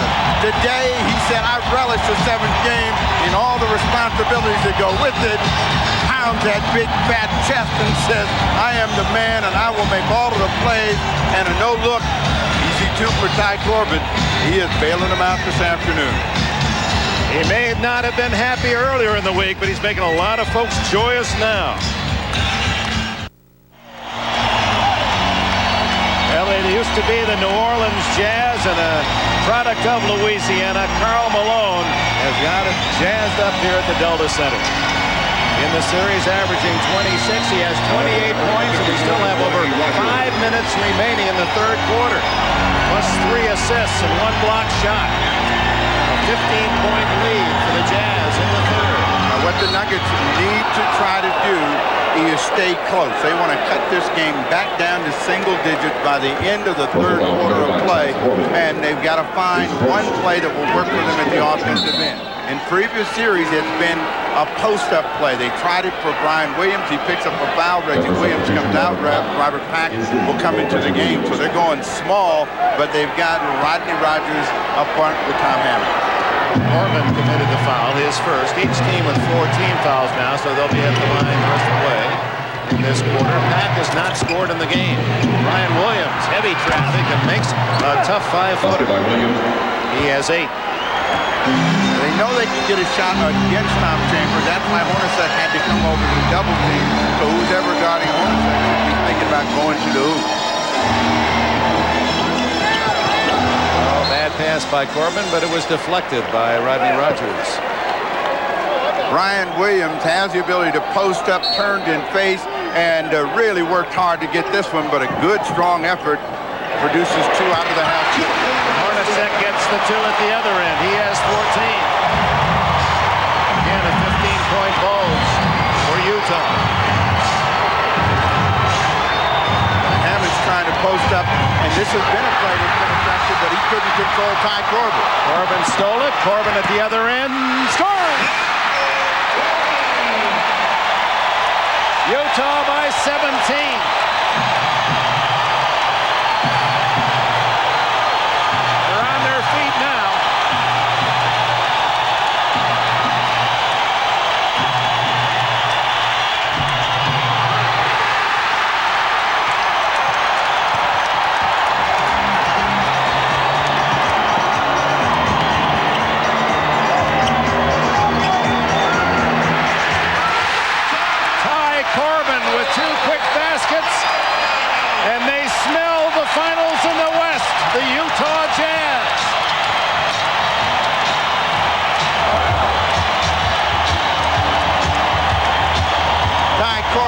Gets around Tom Hammond, and that starts the transition opportunity. He just leaves it out for him with his foot speed and quickness, and he's able to get the quick score. And then it's Karl Malone feeding Ty Corbin again, or excuse me, after they got the ball around to the top of the key from Tom Chambers, and Corbin free and easy now after a tough first half. He's got 6 in the third quarter of play. They're pointing toward Houston. 3:45 left in the third, and an interesting aspect of this game is the way the Jazz, as they did all season long, have protected the ball. They allowed less steals than anyone in the league. They were second to Cleveland, least number of turnovers, and they've committed only 2 turnovers today. They have done the one thing that you want to do as we take a look at their playoff average versus what they've done today is keep the cheap points from happening against them. And during the regular season, they were terrific in taking care of the basketball. So Sloan has got his team in a position right now to close out Cinderella. And we got 15 minutes before the dance is over. Before midnight. So now he's got to come back with some quick hitting offense. And if he can do that, and again, the idea is not to get 20 points back in one play, but to try to eat into the lead and get some offensive momentum. They have been struggling, and if they can come up with 8 to 10 points here, they will be back in the game in the fourth quarter. Mutombo back in, but 69% will keep you in a hole, particularly when you're shooting 31. While Mutombo was down, Utah ran off a 12-3 scoring splurge. Robert Pack inside. Can't score. Brian Williams has it knocked away. There's Malone with that quick slap, denying. And Pack holding a right eye that must have been poked in that exchange. Pack coming down the lane hard. I think his imagination got away from him here because you're not dunking from out there, little man. And he just left it short and his own man hit him. Abdul Rauf, a tough thing set up that dumped to Jay Humphries. 66-49, 3:20 to go in the third.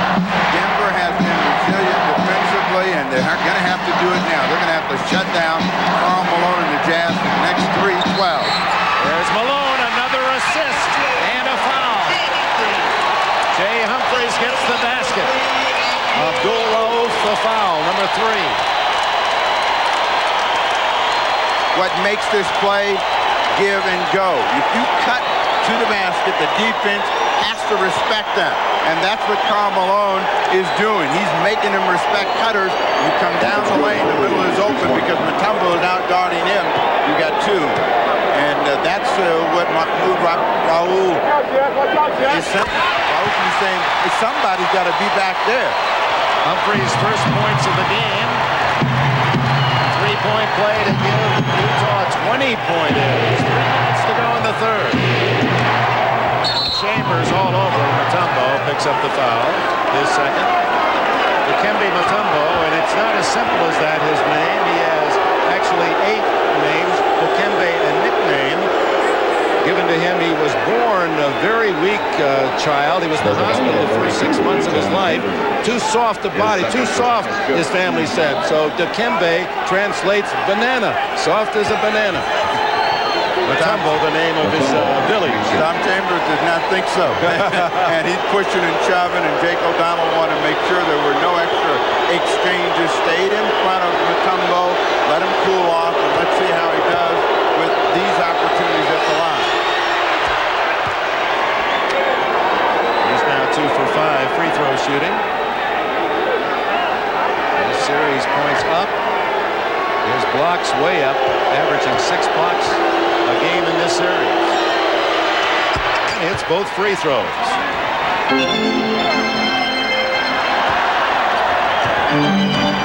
John Stockton on the bench for Utah. Humphreys running the show. Set inside.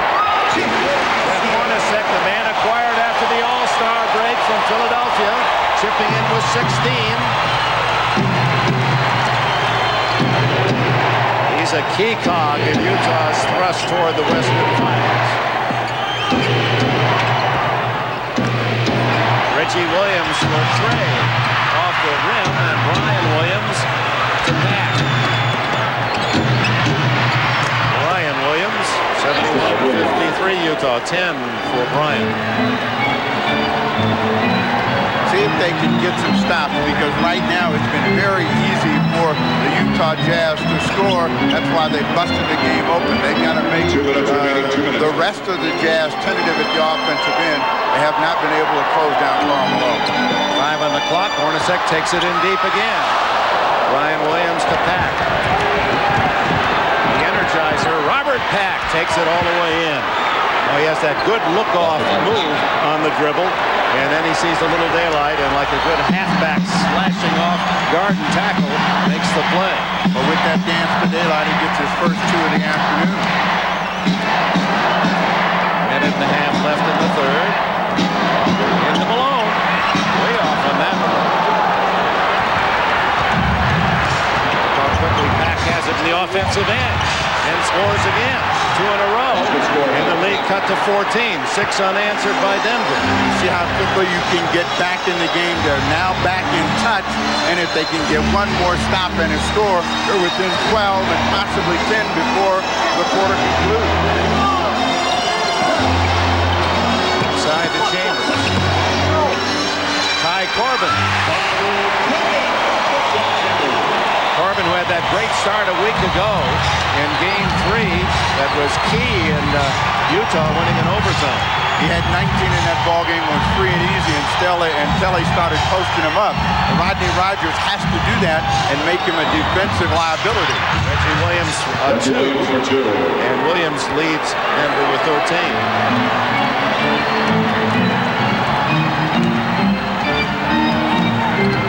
11-second difference in the clocks.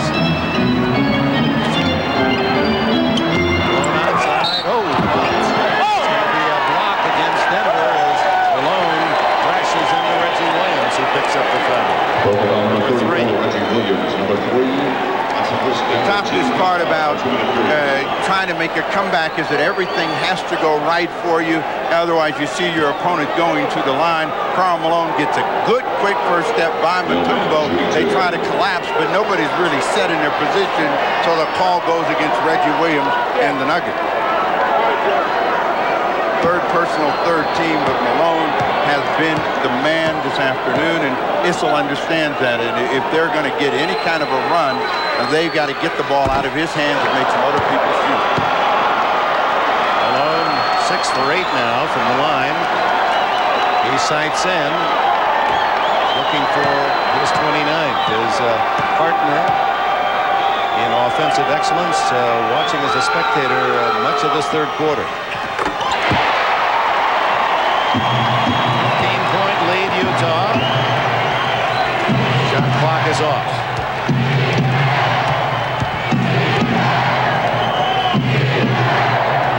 Mack in this situation is going to try to bust down the lane, create some sort of penetration.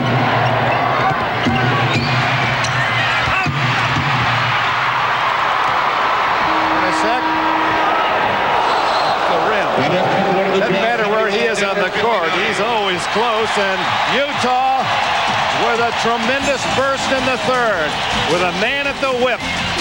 Karl Malone, a 15-point lead at the end of 3. Now a word from your local station.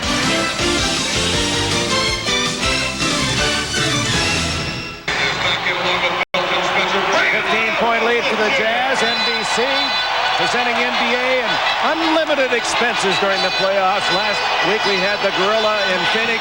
Who's our mystery cameraman today? Well, he does do it all, doesn't he? John Stockton back on the court. 2 points and 6 assists today. And now it's a matter of not making mistakes. A big, big lead at home for Utah.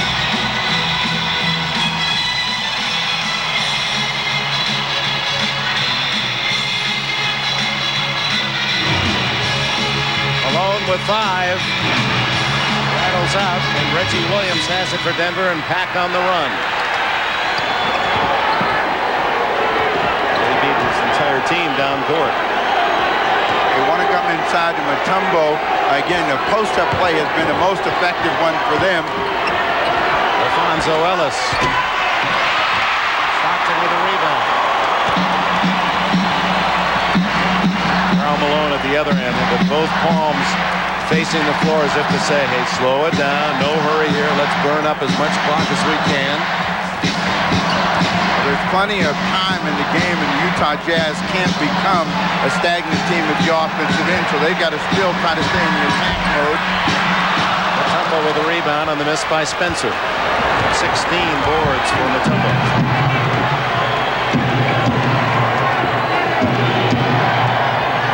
Reggie Williams. Stockton out of the scramble with the ball as Corbin hit today. Ty Corbin had a big third quarter, 8 points.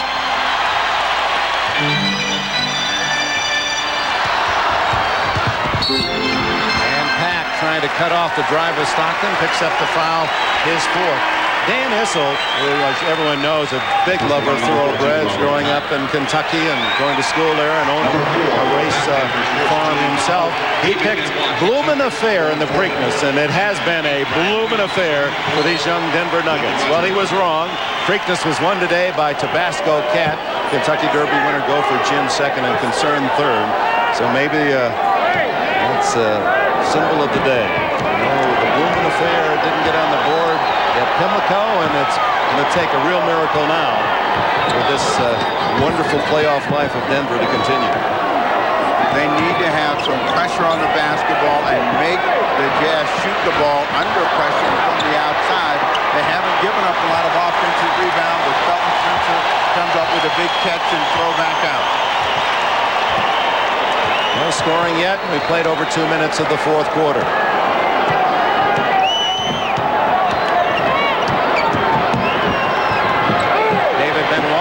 For 3. Reggie Williams loses it, and it touches Mutombo on the way out of bounds. Nope. It appeared it might have hit Mutombo's leg. And it'll be Denver going the other way with a timeout. Dan Issel shakes his head. He knows he hasn't gotten a break. That one goes off Brian Wave. Well, you can't win them all, Jim.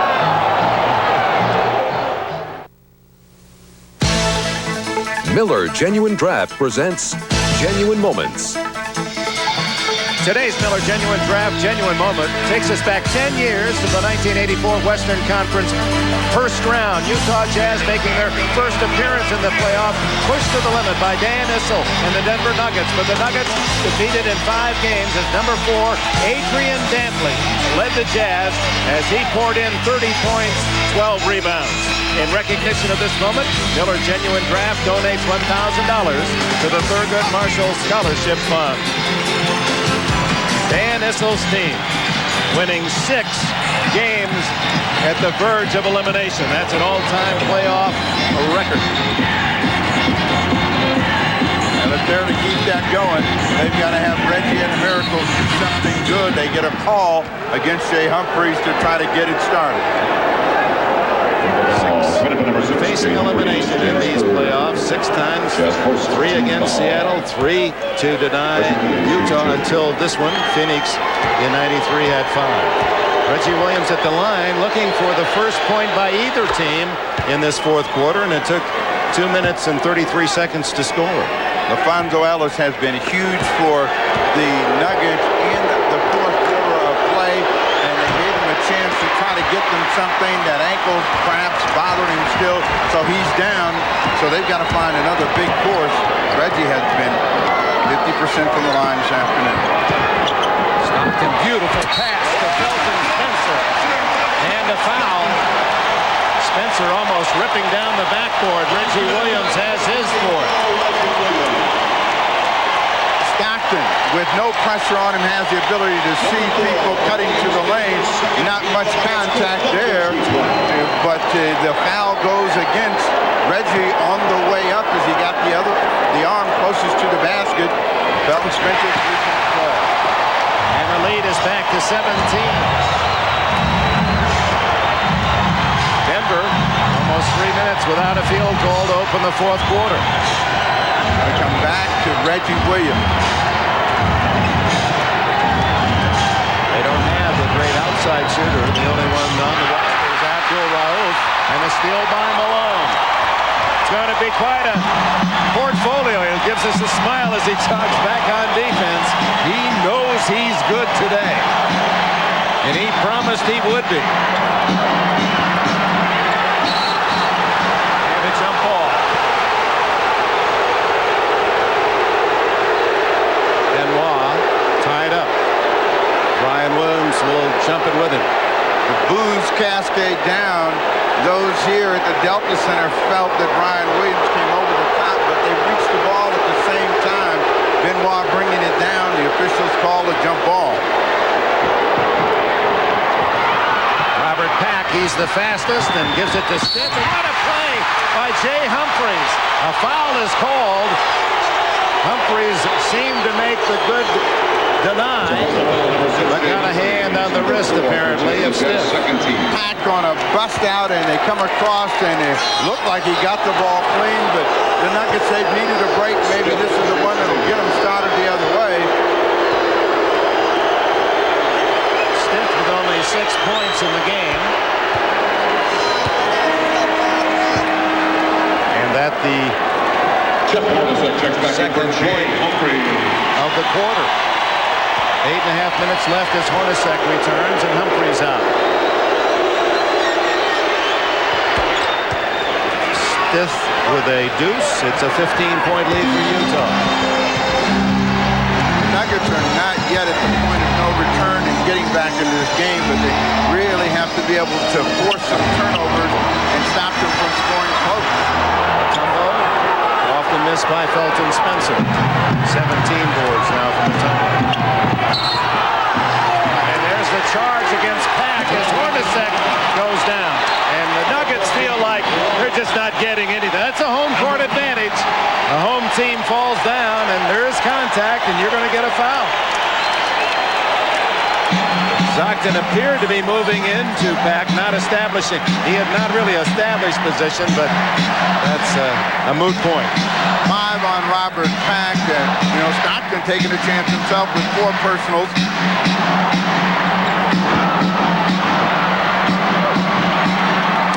No traveling. Spencer came out of there twisting and turning. And Utah with a 77-62 lead, and Hornacek from Malone. Rebound Williams. Pack now playing with 5. Still no field goal for the Nuggets in the quarter, and they played 4.5 minutes. Stiff wants the ball. This is a play that has worked for them. Him being able to get a shot against Hornacek. Stockton with a block, and then a jump ball.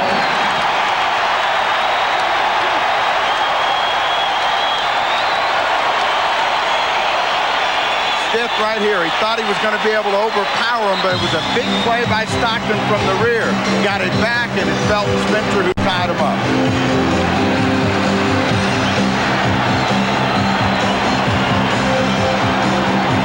Felton Spencer with about a half-foot advantage on this tip.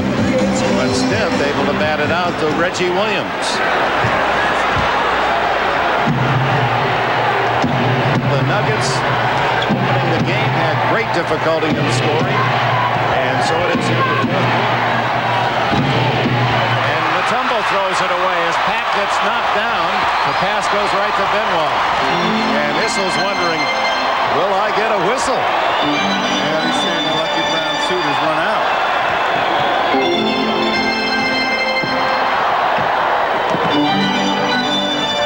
Thrown to Stockton. To Spencer. 79-62. Spencer with 9. He was a great acquisition from Minnesota. Mike Brown going to the Timberwolves. Felton Spencer. Timeout Denver with 6:45 left.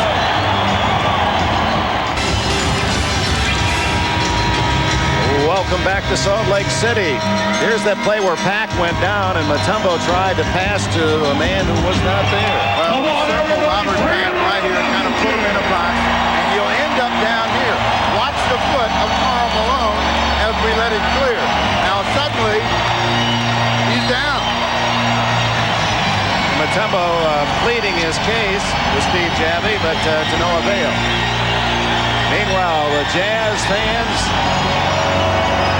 on their feet, 17-point lead, apparently on their way to Houston for Game 1.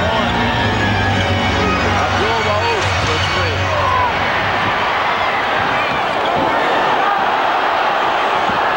Malone bats it away, and he hustles down court.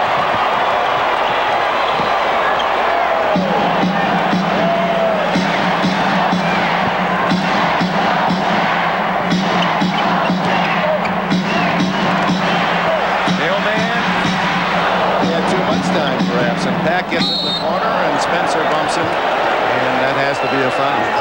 This quarter. So in this fourth quarter, the Denver Nuggets, their impossible dream season being cut down by their own inability to score. They haven't hit a field goal. That has been the storyline of this ball game. They just have not been able to get it up and down from the perimeter, and the Utah Jazz are willing to give them all those shots. They've been able to get second opportunities. Brian Williams almost got himself one there, but Benoit controlled. In case you're wondering, Houston and the Jazz played 6 times and were 3-3 in the regular season. Benoit.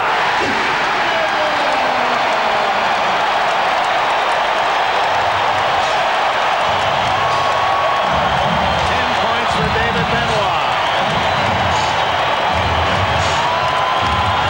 And the Jazz are going to the Western Finals. Mutombo draws a foul.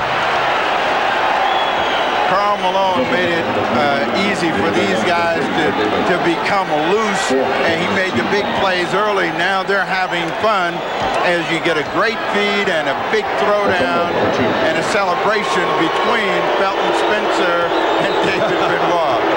Yeah, they've been watching NBC. They kind of like that Indiana Pacer routine.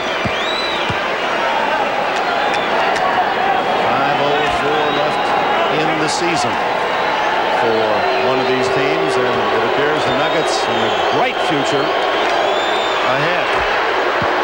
Mutombo hits them both. 9 points in the game for Mutombo to go with 17 rebounds. They have not made the Jazz make mistakes with the basketball, and you see Sloan is telling his team, work the clock, use all of that, and then go through Karl Malone. They go to a 2-man game. Stockton throws it away. A rare turnover by Stockton. It's Brian Williams going the other way and scoring around the corner. That's the first basket.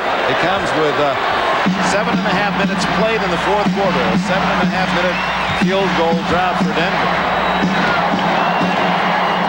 The bad thing is the shots have been there. this call that goes against the Jazz. Hornacek couldn't control it. Robert Peck made the defensive play.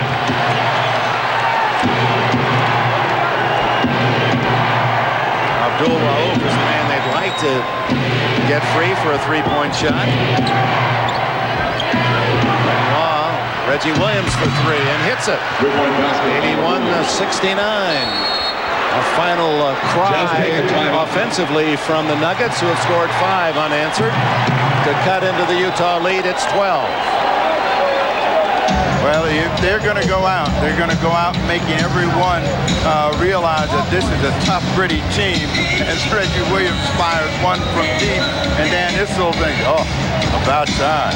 That was the same spot where Williams hit to keep the series alive at the end of Game 4.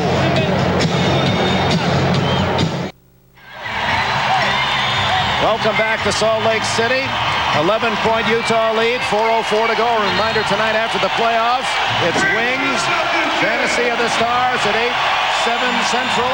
That followed by the 1-hour Empty Nest season finale and the season finale of Sisters. Special guest Naomi Judge, all on NBC, and of course tomorrow at 3 o'clock Eastern. Decisive Game 7. The Bulls, the defending champions, going for 4 in a row, and the New York Knicks trying to put up the hold sign and move into the finals in the East against Indiana. Fans here at the Delta Center want to see the hammer thrown down. They feel they need 1 or 2 more cheap shots. They almost got one there from Felton Spencer. Ryan Williams with his 4th foul. Here's Hannah. Denver's the most tenacious team in the NBA, and they feel that they still have a shot at winning this thing. They think they just need 1 or 2 consecutive defensive stops because they're encouraged by the way they've been shooting the ball in recent minutes.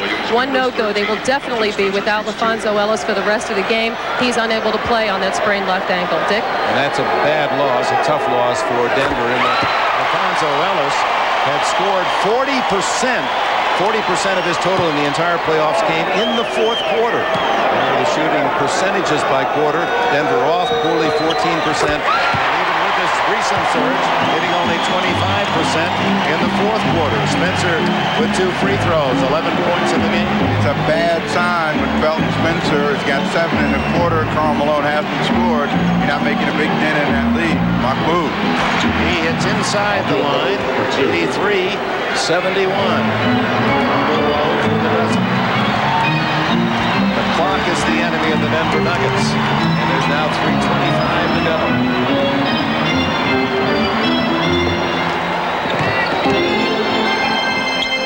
Malone just inside the line. Reggie Williams with the rebound, and here comes Robert Peck.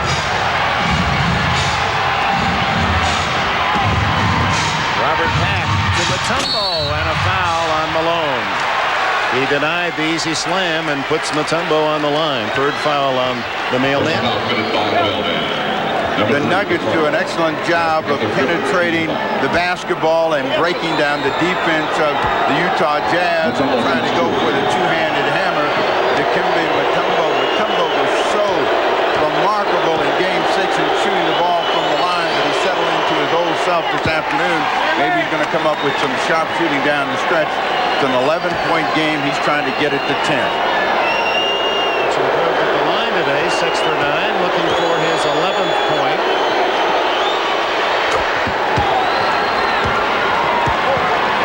.73, a 10-point lead with 3 minutes to go. Houston, a 10-point winner earlier against Phoenix. Malone hadn't scored in the quarter. This is that one, but Ty Corman gets it, and Reggie Williams knocks it out of bounds. Utah ball. 2:47 left. You know, and as much as we've talked about these Jazz and dominating the ball game, they've only scored 9 points in the quarter themselves. So they have slowed down. They have become a team that is now not really playing to win the game outright, but to keep their opponent from catching them, and they're working the clock. Mutombo with a deflection. Malone is 0 for 7 in this quarter. That's the difference. Pack takes it right up Mutombo's back. Mutombo running the alley, and Pack says, I'll just ride him, and now they believe in Denver. McNichols Sports Arena. That's a live shot of the thousands who have gone to the home arena in Denver to cheer en masse. It's an 8-point game.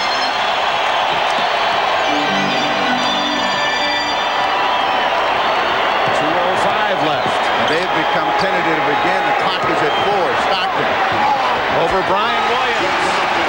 Back to a 10-point advantage, less than 2 to go. Timeout, Denver.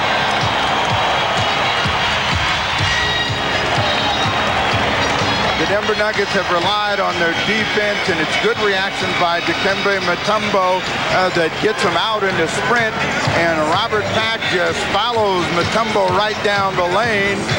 What a block. 85-75, under 2 to go. Welcome back. Denver, as has been the case in winning the last 3 games, outscoring Utah in the 4th quarter. They led by a total of 20 in the last 3 games, and another +6 today. But will it be enough as time runs out on this Cinderella playoff run by the Denver Nuggets? They wanted to try to get a 3-point attempt coming out of that huddle, and they're working against a real tenacious defense. Reggie Williams can't hit the 3. Brian Williams gets it back. And Malone caught reaching in, his 4th foul. You knew it. Checks the clock. 1:43 remaining. Well, Denver at the line, and you have to wonder what if they had been more successful there. 19 for 31 in the game. They trail by 10. Williams is 2 for 2.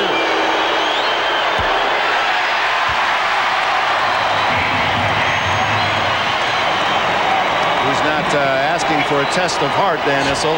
It's a play signal. They want to come out of this with some pressure. They're expecting Brian Williams to make the free throw, but they want to come up and be very aggressive, see if they can't force a turnover as he gets the second one to fall. 43 to go, 9-point lead for the Utah Jazz.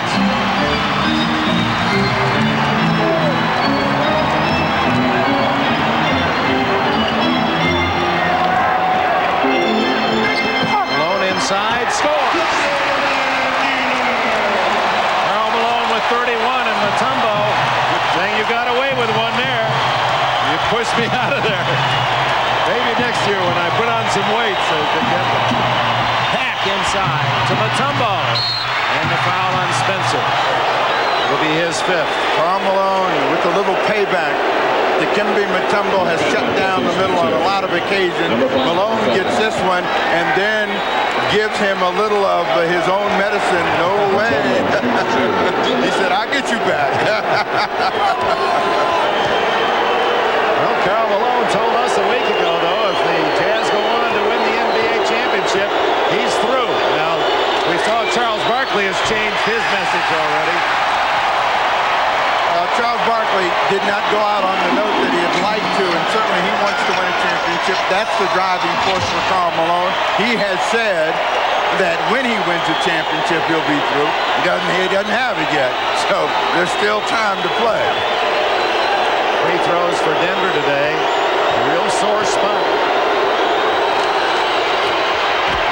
Mutombo gets 1 out of 2. It's back to a 10-point game. 1:15 to go.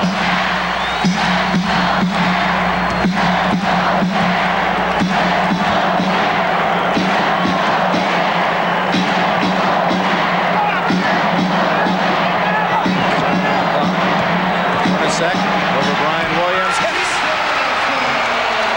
89-77. Utah Jazz 56 seconds from going to Houston.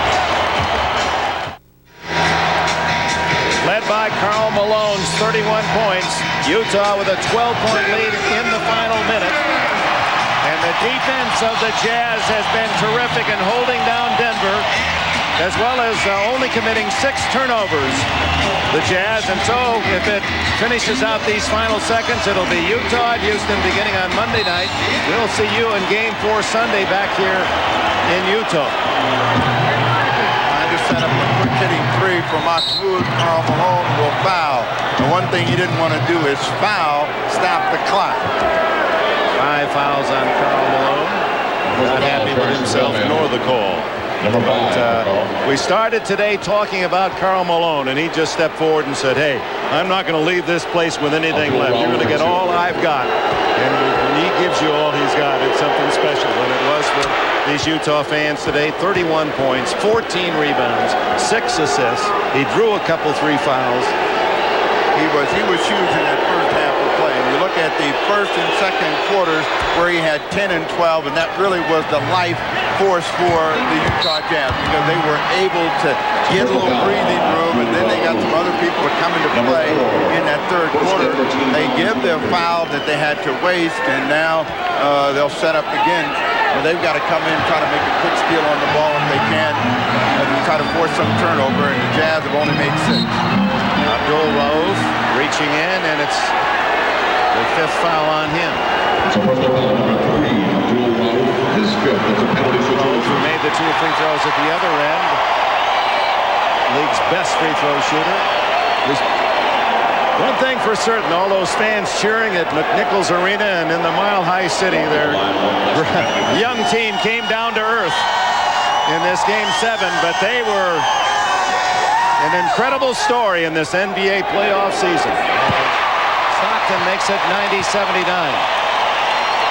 And Dan Issel said after the Seattle series, I hope my team, they're so young, I hope they don't think they're going to win the NBA championship this year. And they've carried him much farther than he and everyone expected. But what's important in Denver and Issel is that this is the team building toward their championship season. Golden State Warriors are another in the West. They have much to look forward to. The Utah Jazz and their faithful here feel that their moment is now, and they're on their feet. And they're going to cheer the final 30 seconds of this critical victory. And they ought to carry Karl Malone. It'll take more than one of them to do it. Carry him right off the court. He wants a couple more knocked away at the last second. There was an 18-wheeler when it turned that corner. He had a full head of steam up, and he was thinking about throwing it down for a finale. But it has been a huge, huge afternoon for Malone. Malone turned that corner, and he's got a date with the dream. That's a nightmare in the middle. One dream ends here. Denver's in Utah, and a dream, personal dream, awaits down at the summit in Houston. Robert Papp. Sensational dunk. We've seen that throughout the playoffs, and that's something for fans to look forward to next year. Stockton will hold it. Utah has won this semifinal series, and Karl Malone the hero.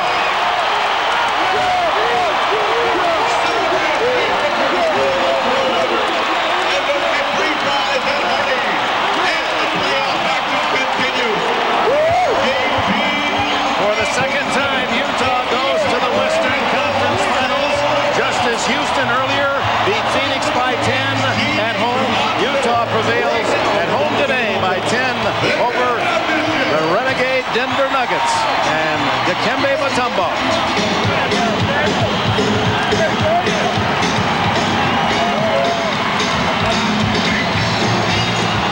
17 rebounds from Mutombo. Here's the star of the day, Karl Malone with Hannah Storm. Karl, what did you say to Dikembe Mutombo just now? It's a great game, and they played hard, and they played the whole game really hard and clean, and you don't see that a lot. We were watching a lot of stuff that was going on in the East, and over here everybody playing really physical and hard and not trying to hurt anybody. So it was a nice game for us. It was a huge win for us. Karl, you said that this was the game of your career, but it was a tough week for you. You had struggled offensively. You had a public feud with the owner of the team. How did you put all that aside and come out and dominate the way you wanted to? Well, I've had a lot of things happen to me in my life, and I've always been able to believe in God and bounce back. And my family, my mom, my wife, and kids, everybody been real supportive. And it's going to take a hell of a lot more than that to upset me when I know what I want in life.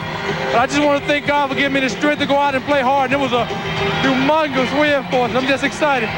Not too much time to stay excited, though, because coming up, you've got Akeem Olajuwon and the Houston Rockets. You've already faced a dominant shot-blocking force in Dikembe Mutombo. Will that experience help you? Well, it will definitely help me. We don't have long to celebrate. Houston's going to be ready for it. But the main thing is we're going to the conference finals, something we haven't did in a while. They're going to be ready for us. But the main thing is for us to keep our composure. And we got new life. So hopefully we can go in there and get the job done. But it's a huge win for us. Going to the conference final for the second time in your 9 years here. Congratulations, Karl. Let's go back to Dick.